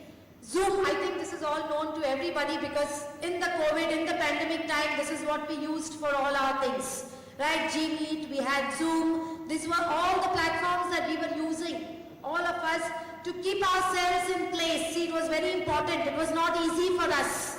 It was not easy for the clergy. Neither was it important that easy for lay people.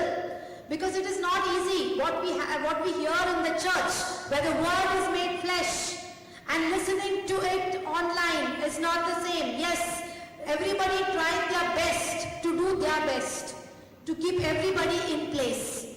But the word made flesh, what we show at Sunday Mass, what we experience, and what you try to experience online, yes, there is a small line of difference that you will find. But the priests did their best. The clergy did their best to reach out to as many people as possible.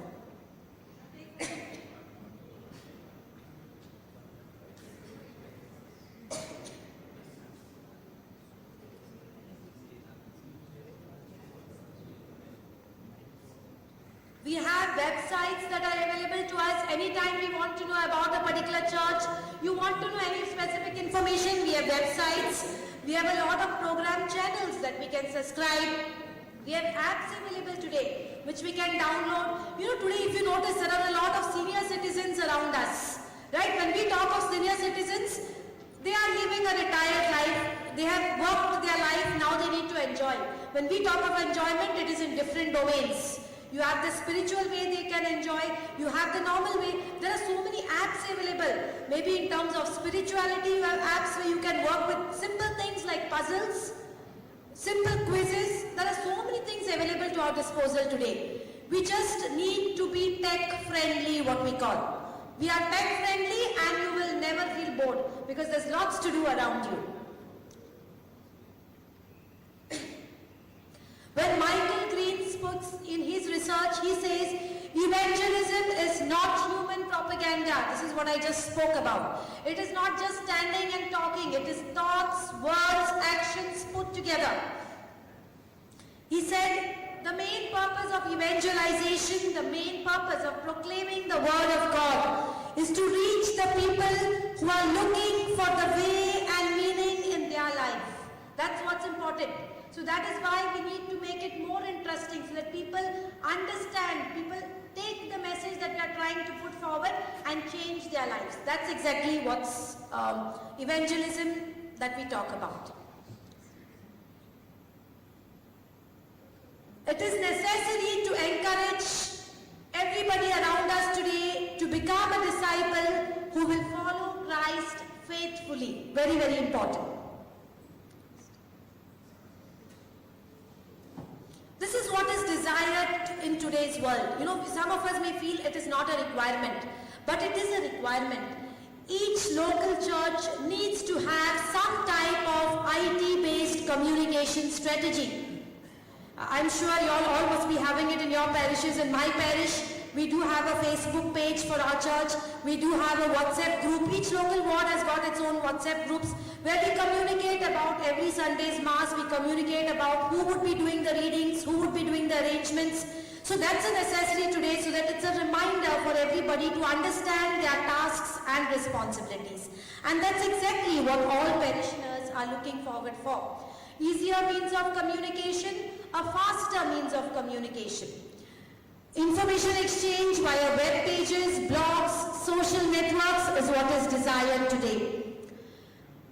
Internet and social networks are used as a medium through which we can reach out to hurt and burdened people. Because these are the people who need love. These are the people who need to be directed to particular caregivers. And that's exactly, see, sometimes there are people who are undergoing a lot of hurt feelings, but they do not share it with anybody. But if they find a number on internet where they can get some help, they would definitely not mind contacting that number and getting help, rather than telling their neighbor that this is my problem and help me to reach somebody. Because then you know that there are 5 more people who know what is your problem, which they would not like to share maybe. So this is one way we can help people. Now all of us are aware Manipur mission. That is how is it that so many of us have helped in so many ways the Manipur mission. It is all with the help of social media. It is all with the help of WhatsApp that we in different parishes have taken different tasks and have helped provide so much for the people in Manipur. That's exactly a blessing. We had a neighbor of mine who was detected of cancer. In 3 days' time, believe me my friends, in 3 days' time, we managed collecting 18 lakh rupees for him. This is not only from people in Goa. This is the messages were spread international and international funds arrived. And in 4 days, his surgery could be carried out for cancer. But that's the power of social media. We only have to know how we can use it and use it the right way. That's important. Use it with a conscience the right way. That's what's important. So that's exactly the necessity. Talking about Christian theology in a media age. You know, this is how we try to combine theology or try to carry out a study of theology entirely using digital media. I do not know how many of you are aware, but the Durham University, which is there in England, they provide a graduation course in digital theology. Okay, and that's just I just put a gist of what their course has to offer. But that's how they work. That's the direction in which things are moving today in this election. electronic age. And we too need to move with this direction if we want to prosper in a better way. We need to understand, see, when we are told in Psalm 42, as the deer longs for flowing streams, so my soul longs for you, my God. My soul thirsts for God, for the living God.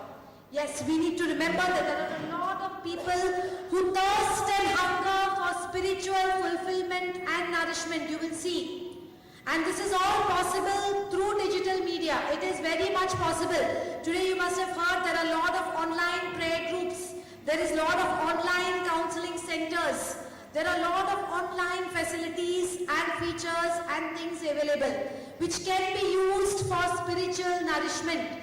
If you are, say you are a person lonely at your home and you don't feel like saying the rosary alone at home, yes, you have online rosaries that are going on where you can join. There are Zoom rosaries that are going on the Zoom platform where you have and you can participate. You feel you are participating with many people around you, right? You feel the meaning of saying the rosary. So that's exactly what's important. We need to understand how we can go about with spiritual fulfillment and nourishment using digital media. There are various forums that are there which can help us with questions and answers that we would like to know, that we would need to know. Experience at COVID-19, all of us have gone through this. We all know how we were trying to keep our religion strong, how we were trying to keep our faith strong, the clergy from their side, lay people from their side. We must have also understood the impact it has had on youngsters, on teenagers.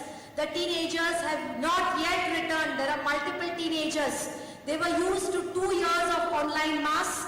Until today, they refuse to come to the church. There are many such people who are still there. They refuse. They still feel that online mass is as good as going and listening to a priest in a particular church, right? But we need to understand there is a difference. When there was no option, we had to do it. Yes, we did it. But today, when that no longer demands, that is not the demand from us, we need to return back and do it the right way. This is all about social media. It's an integral part of our lives today. Yes, this is a topic that we know and we are all working towards. I'm sure all of us are trying some way or the other in figuring out how we can reach the unreached. Now when we say unreached can be in different domains. One area could be geographic location. Places where we are not able to reach those people. Places where there is not much of Catholic population. We try our best. There are places in Goa, we are fortunate that every Sunday we have Mass. But there are some areas where there is no Mass every Sunday. A priest goes to that particular remote area and maybe once a month Mass is celebrated. Right? There are areas like this in the world. Population also is scarce first and foremost, and the priest population is also getting scarce day by day. So that is the reason we need to understand how we can go about in reaching demographics, different geographical locations. Today, with technology, we have mobile towers that can be placed at different locations. At least we can give them digital media for understanding, for getting evangelized in some way or the other, for giving them the solace in their times of troubles. It is possible using digital media. For the teens, a substantial share of public are speedily transforming the method in which they interact with authorities. As I told you, teenagers today do not want any written letters given to them. They would prefer a message about a meeting just sent on WhatsApp. So that's exactly, we need to move with the teens. We need to move because they are our future. The teens are the future, the teens are our future generation. So the way they want to listen, if it fits within our principles, if it fits keeping our virtues of the gospel in place, then yes, we need to use that media for communication. Convincing the gone away and the led astray is equally important. At times, we need to start virtual ministries, just like what we did in the times of pandemic. So we need to keep that in mind. Yes. Coming towards the end of my presentation, I know all of you are waiting for the dinner, the lovely dinner that's waiting for you at Nerul. It's a coastal belt. Father has already excited you all. Father, I am also invited. There's a lovely, it's a beautiful sight you will see. You will enjoy the travel too as you go there. Father, you are taking them via Beti? Yeah, from Ribandar. Via Beti? Bus. Yes, via Beti you will move. So you will see the beautiful river on the side. With all cruises, on all whole way you will see the cruises all around. I am also tempting you more not to listen to my challenges. Okay, so going ahead to understand the challenges. See, everything is two sides of a coin. We have seen, I've spoken all this while about the opportunities we have as Catholics to reach out to people. But along with the opportunities, definitely we would also see challenges that are there with us. The first challenge I put down is team effectiveness. See, I have a website of my own. I definitely have to upload material on that website. I have to upload matter on that website. If I want people to look at my matter, if I want people to use my matter, I need to make it interesting for people. So getting people who are technology oriented are important in order to create or to put proper and good material on my website. See, I want only truth should be spread. I want only authentic information. I cannot change the scripture and put it. A scripture is to make sure I put the scripture the way it is in those same words. So that the authenticity, all that is team effectiveness. I need to have a good team in my background who is operating on it. You know, it's easy. It's today people are getting tech oriented. I will make a small mention here. We have Sister Molly here in Goa, who is the director of the Social Communication Center. I don't know how many of you, Sister Molly, sends a reflection that she prepares every day. And how does she do it? She's not doing it in simple word. She uses a tool called as Canva. Anybody here knows to use Canva? Yes, that's nice. It's just an open source tool, free tool available, which helps us to make posters, greeting cards, banners, just a drag and drop interface. But it helps you make things beautiful. It helps you make things attractive. Right? That's what's important, because people today are looking out for creativity. People today are looking out. I was surprised when Sister told me she designs the reflections in Canva. I said, Sister, I'm very proud. It's nice when you hear people who are moving to understand technology, who are moving to learn technology for betterment, for developing interest in the young generation, for developing interest for people to carry out the reading activities. Then we have targeting content for an international audience. This is another major challenge we face. What we put up on our website is not, if I'm talking of Goa at the moment, if a particular church puts up some matter, it is not just for local audience. You do not know who in the world is trying to visit your website and trying to know about you. We do not know. So when we put up matter, we must keep international audience in mind and then only put up our matter. We know the audience could be anybody because it is an open website. Right? So we need to keep our audience in mind when we are putting up matter on the net. It's a challenge to do that too. We need to move from content-centered to person-centered pastoral work.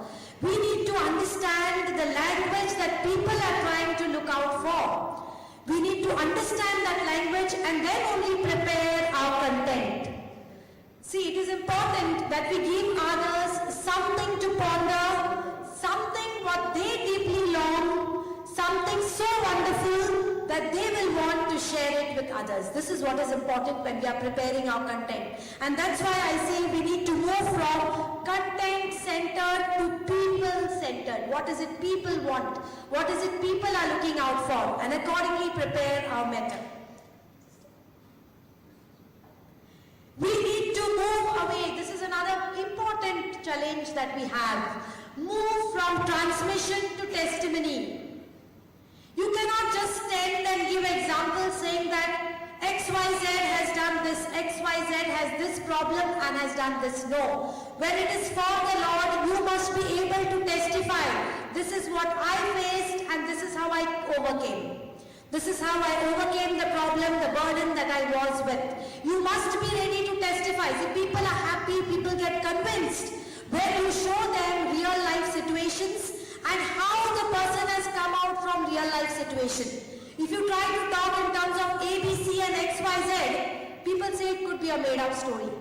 But instead, if the concerned person is ready to testify, comes on stage and testifies, it gives the person on the other side more comfort, more solace, which helps them to move ahead, which helps them to get convinced and move ahead. That's important. That's why we say you move from simple transmission to testimony style. You move from propaganda to proximity. Understand the people, understand their problem, share real life experiences and help them by confronting different questions in charitable dialogues. This is what is important. And yes, my dear friends, this is all about when we talk about from the theology point of view.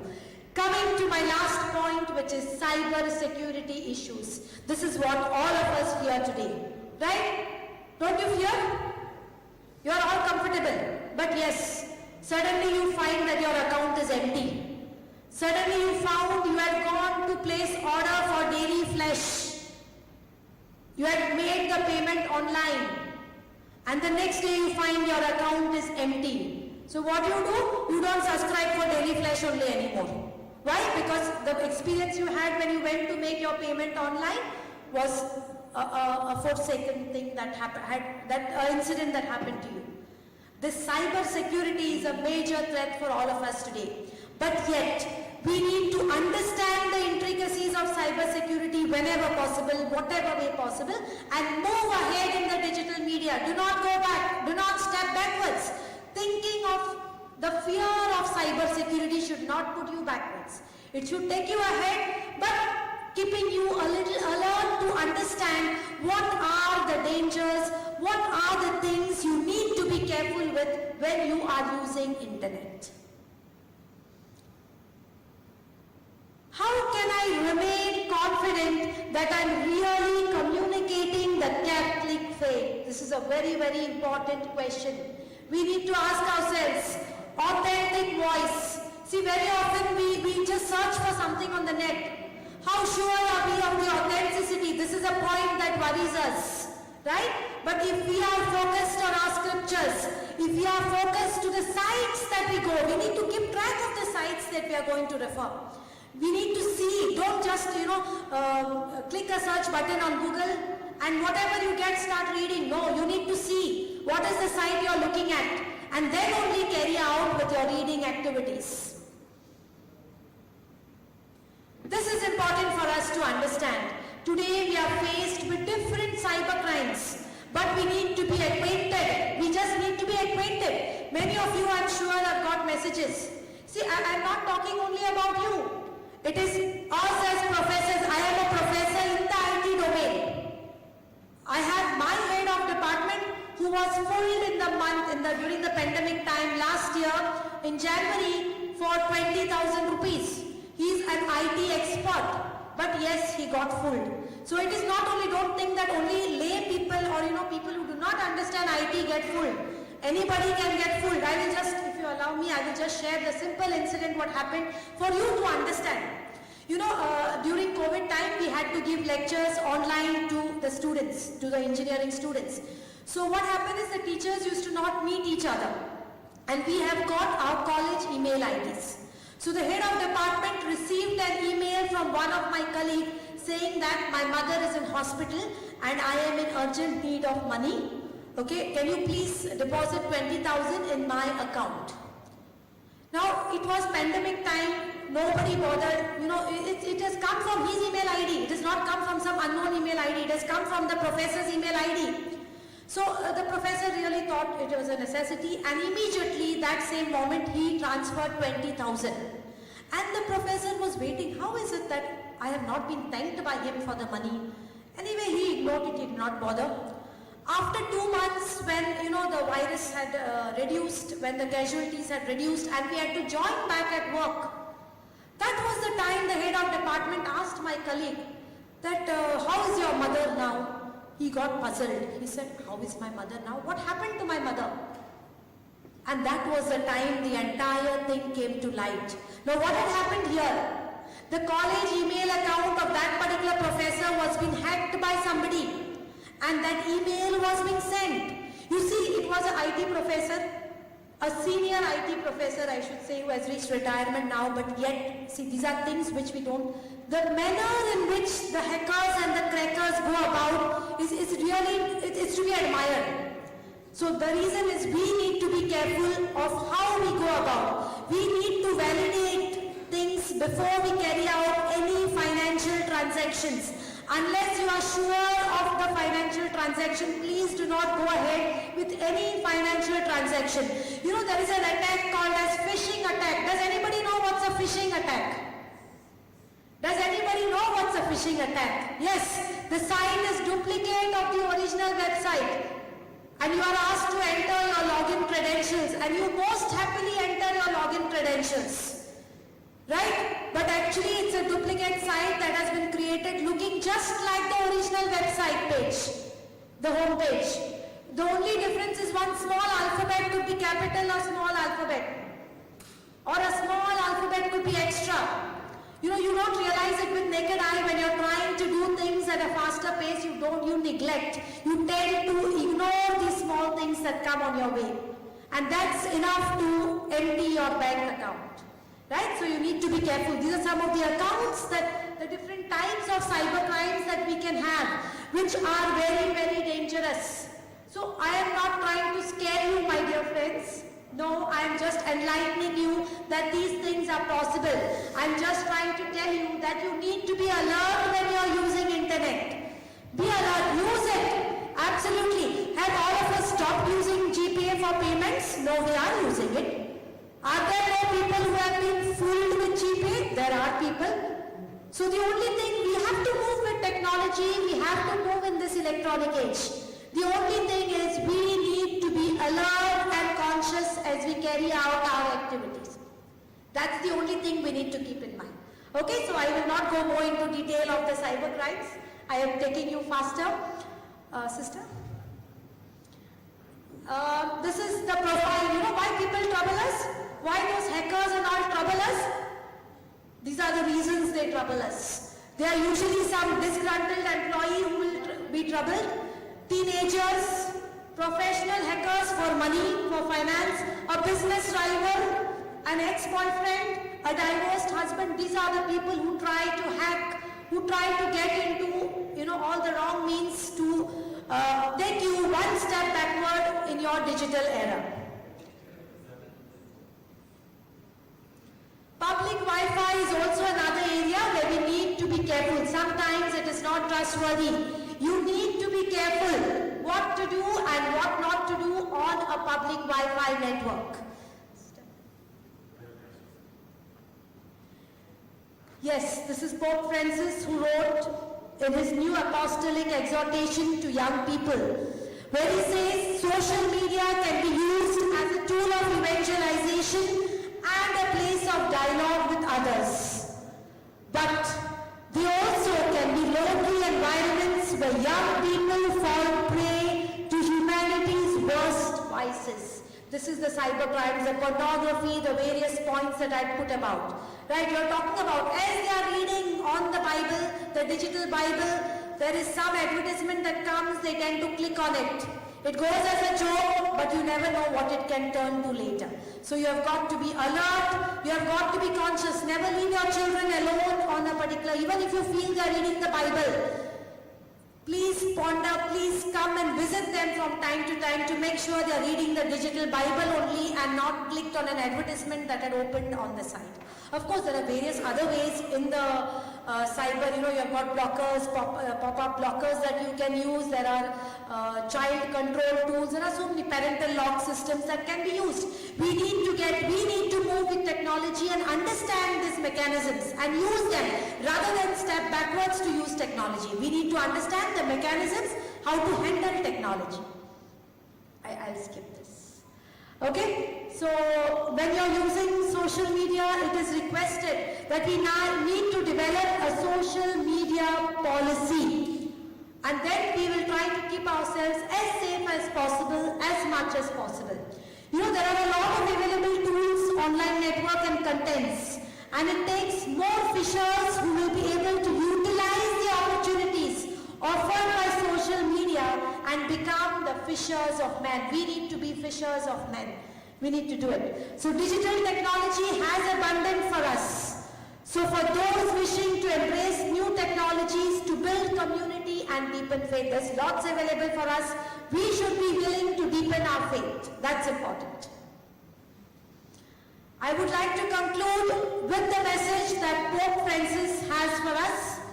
I love this, and I would like to conclude my session with the same, where he says, the revolution taking place in communication media and in information technologies represents a great and thrilling challenge.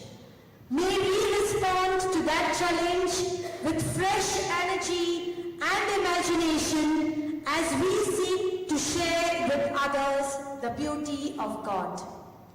So it's now up to us to take up the challenge and so fulfill the pastoral mission of the Church in today's digital world. Yes, this is what we need to remind ourselves.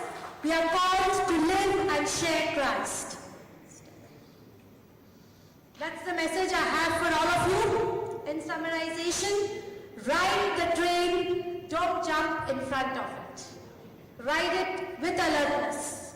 And these are a few takeaways. Do not be afraid of technology. Embrace it with a focus.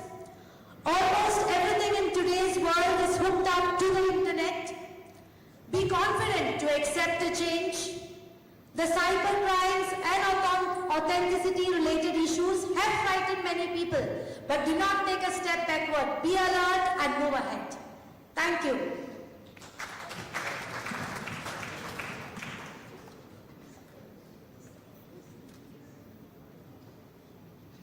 If there are any questions, I could try to address them.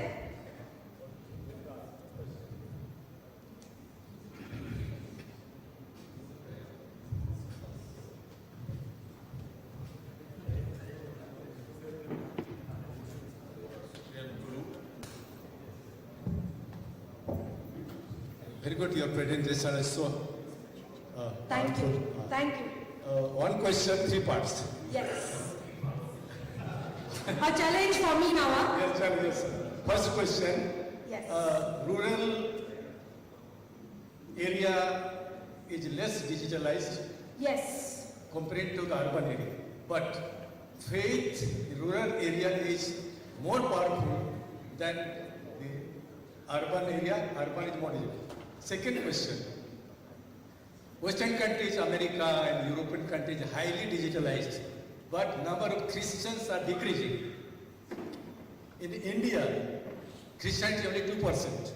Yes. Suppose we become highly digitalized, can percentage increase, number of Christian increase, will increase. Very good. Yes, beautifully put the questions. I appreciate your questions that you have put forward, and I do find a link between the two questions.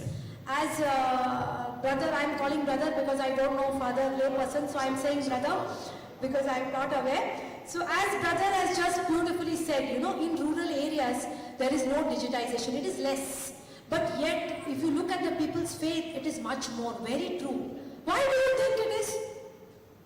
It is true, but there is a reason. They are away from the urbanization. They are away from all the way in which urbanization tends to change us. In an urban environment, what is it that happens? You are going for mass. Okay, I'm talking about there are 2 teenagers going for mass. Suddenly you meet your friend. Hi, where are you going here? I am going to for a musical show. Where are you going?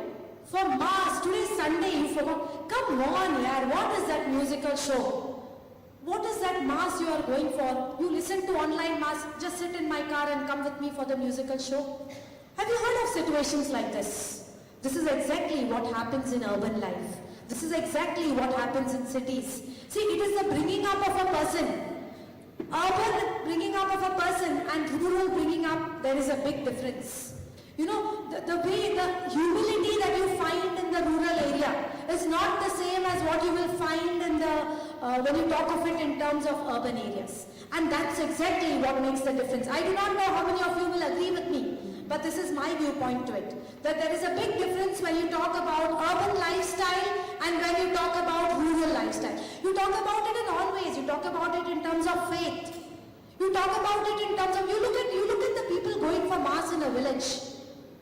You look at it in a remote village where they are not exposed to the different intrinsic lifestyles that are there, which the urban crowd is exposed to. They are more humble in the rural areas. They are more devout. When you try to compare with the rural. Yes, as you say, Catholic population is dwindling today, is less.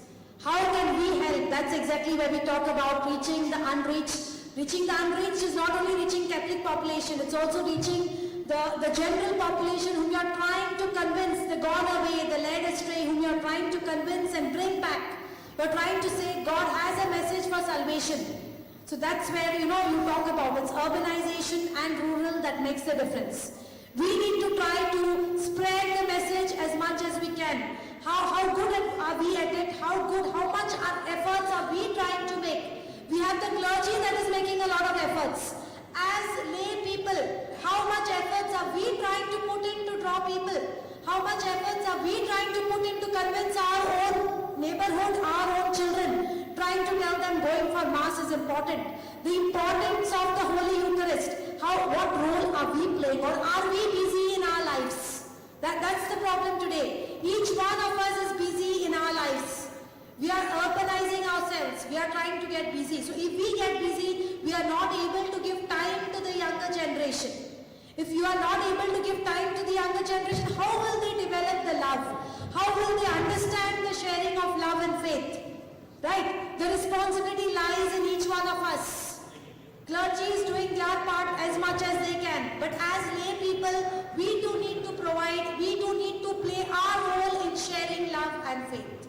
I think this is all I can add. If anybody else would like to add to me, please go ahead. Dr. Maggie. Ma'am, it's not a question, ma'am, but I'm endorsing your point of view. Yes. Very successfully, we have driven across the point that why and how we should use social media. I like especially the Spiker's view. All of us, we use all the 5 senses to import the world reality into our brain. Okay, these are the only 5 senses. The 5 senses for eyes, nose, mouth, skin, etc. There is no other way we can import our world into world reality. But the thing is, because of our background, social background and qualifications and etc., among the 5 senses, one sense will predominate. One sense. We use one sense little more than the other senses. How does it affect our learning capability? For some people, seeing is truth. For some people, hearing is truth. For some people, touching or feeling is truth. Audio, visual, kinesthetic. If you take the entire audience here, I can divide these people into 3 parts. Audio-oriented people, visual-oriented people, kinesthetic-oriented people. So that means what our ma'am and Spikers are trying to prove a point is, if you want to be a very powerful communicator, try to use all the 3 senses. Sometimes you show, sometimes you make them feel, sometimes you speak. Okay. If I am a kinesthetic person, if you tell stories with emotion, I will be engaged.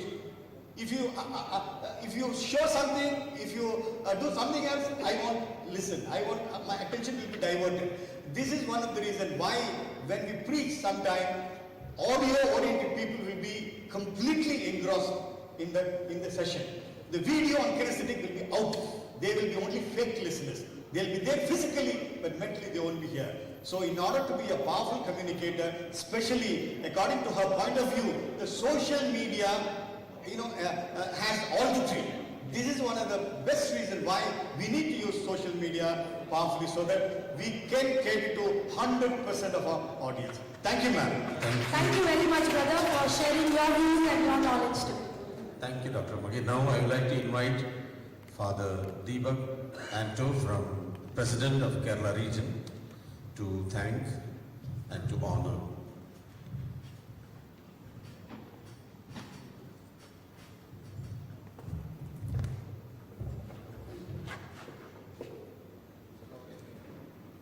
it is with immense happiness that we extend our heartfelt thanks to Dr. Aisha Fernandez. She spoke about the challenges in this digital world. Especially, she motivated us, encouraged us, citing the various innumerable possibilities of this digital world. Its ability to reach the unreachable, its quickiness, its accessibility, and she also pointed out a new thing, fluidity. Often we are bound to the text, the rigidity of the text, especially the Gospels. But she also pointed that the digital world is giving us more possibilities to be more accessible to the people, to the listener. She said that we must evangelize in the voice that people want to listen to. And also she pointed out about the cyber crimes and the countermeasures we can follow to avoid being victim to cyber crimes. Dear Madam, your experiences, long years of experiences in the academic field and your experiences as a mother of a catechism going child and a lay faithful has indeed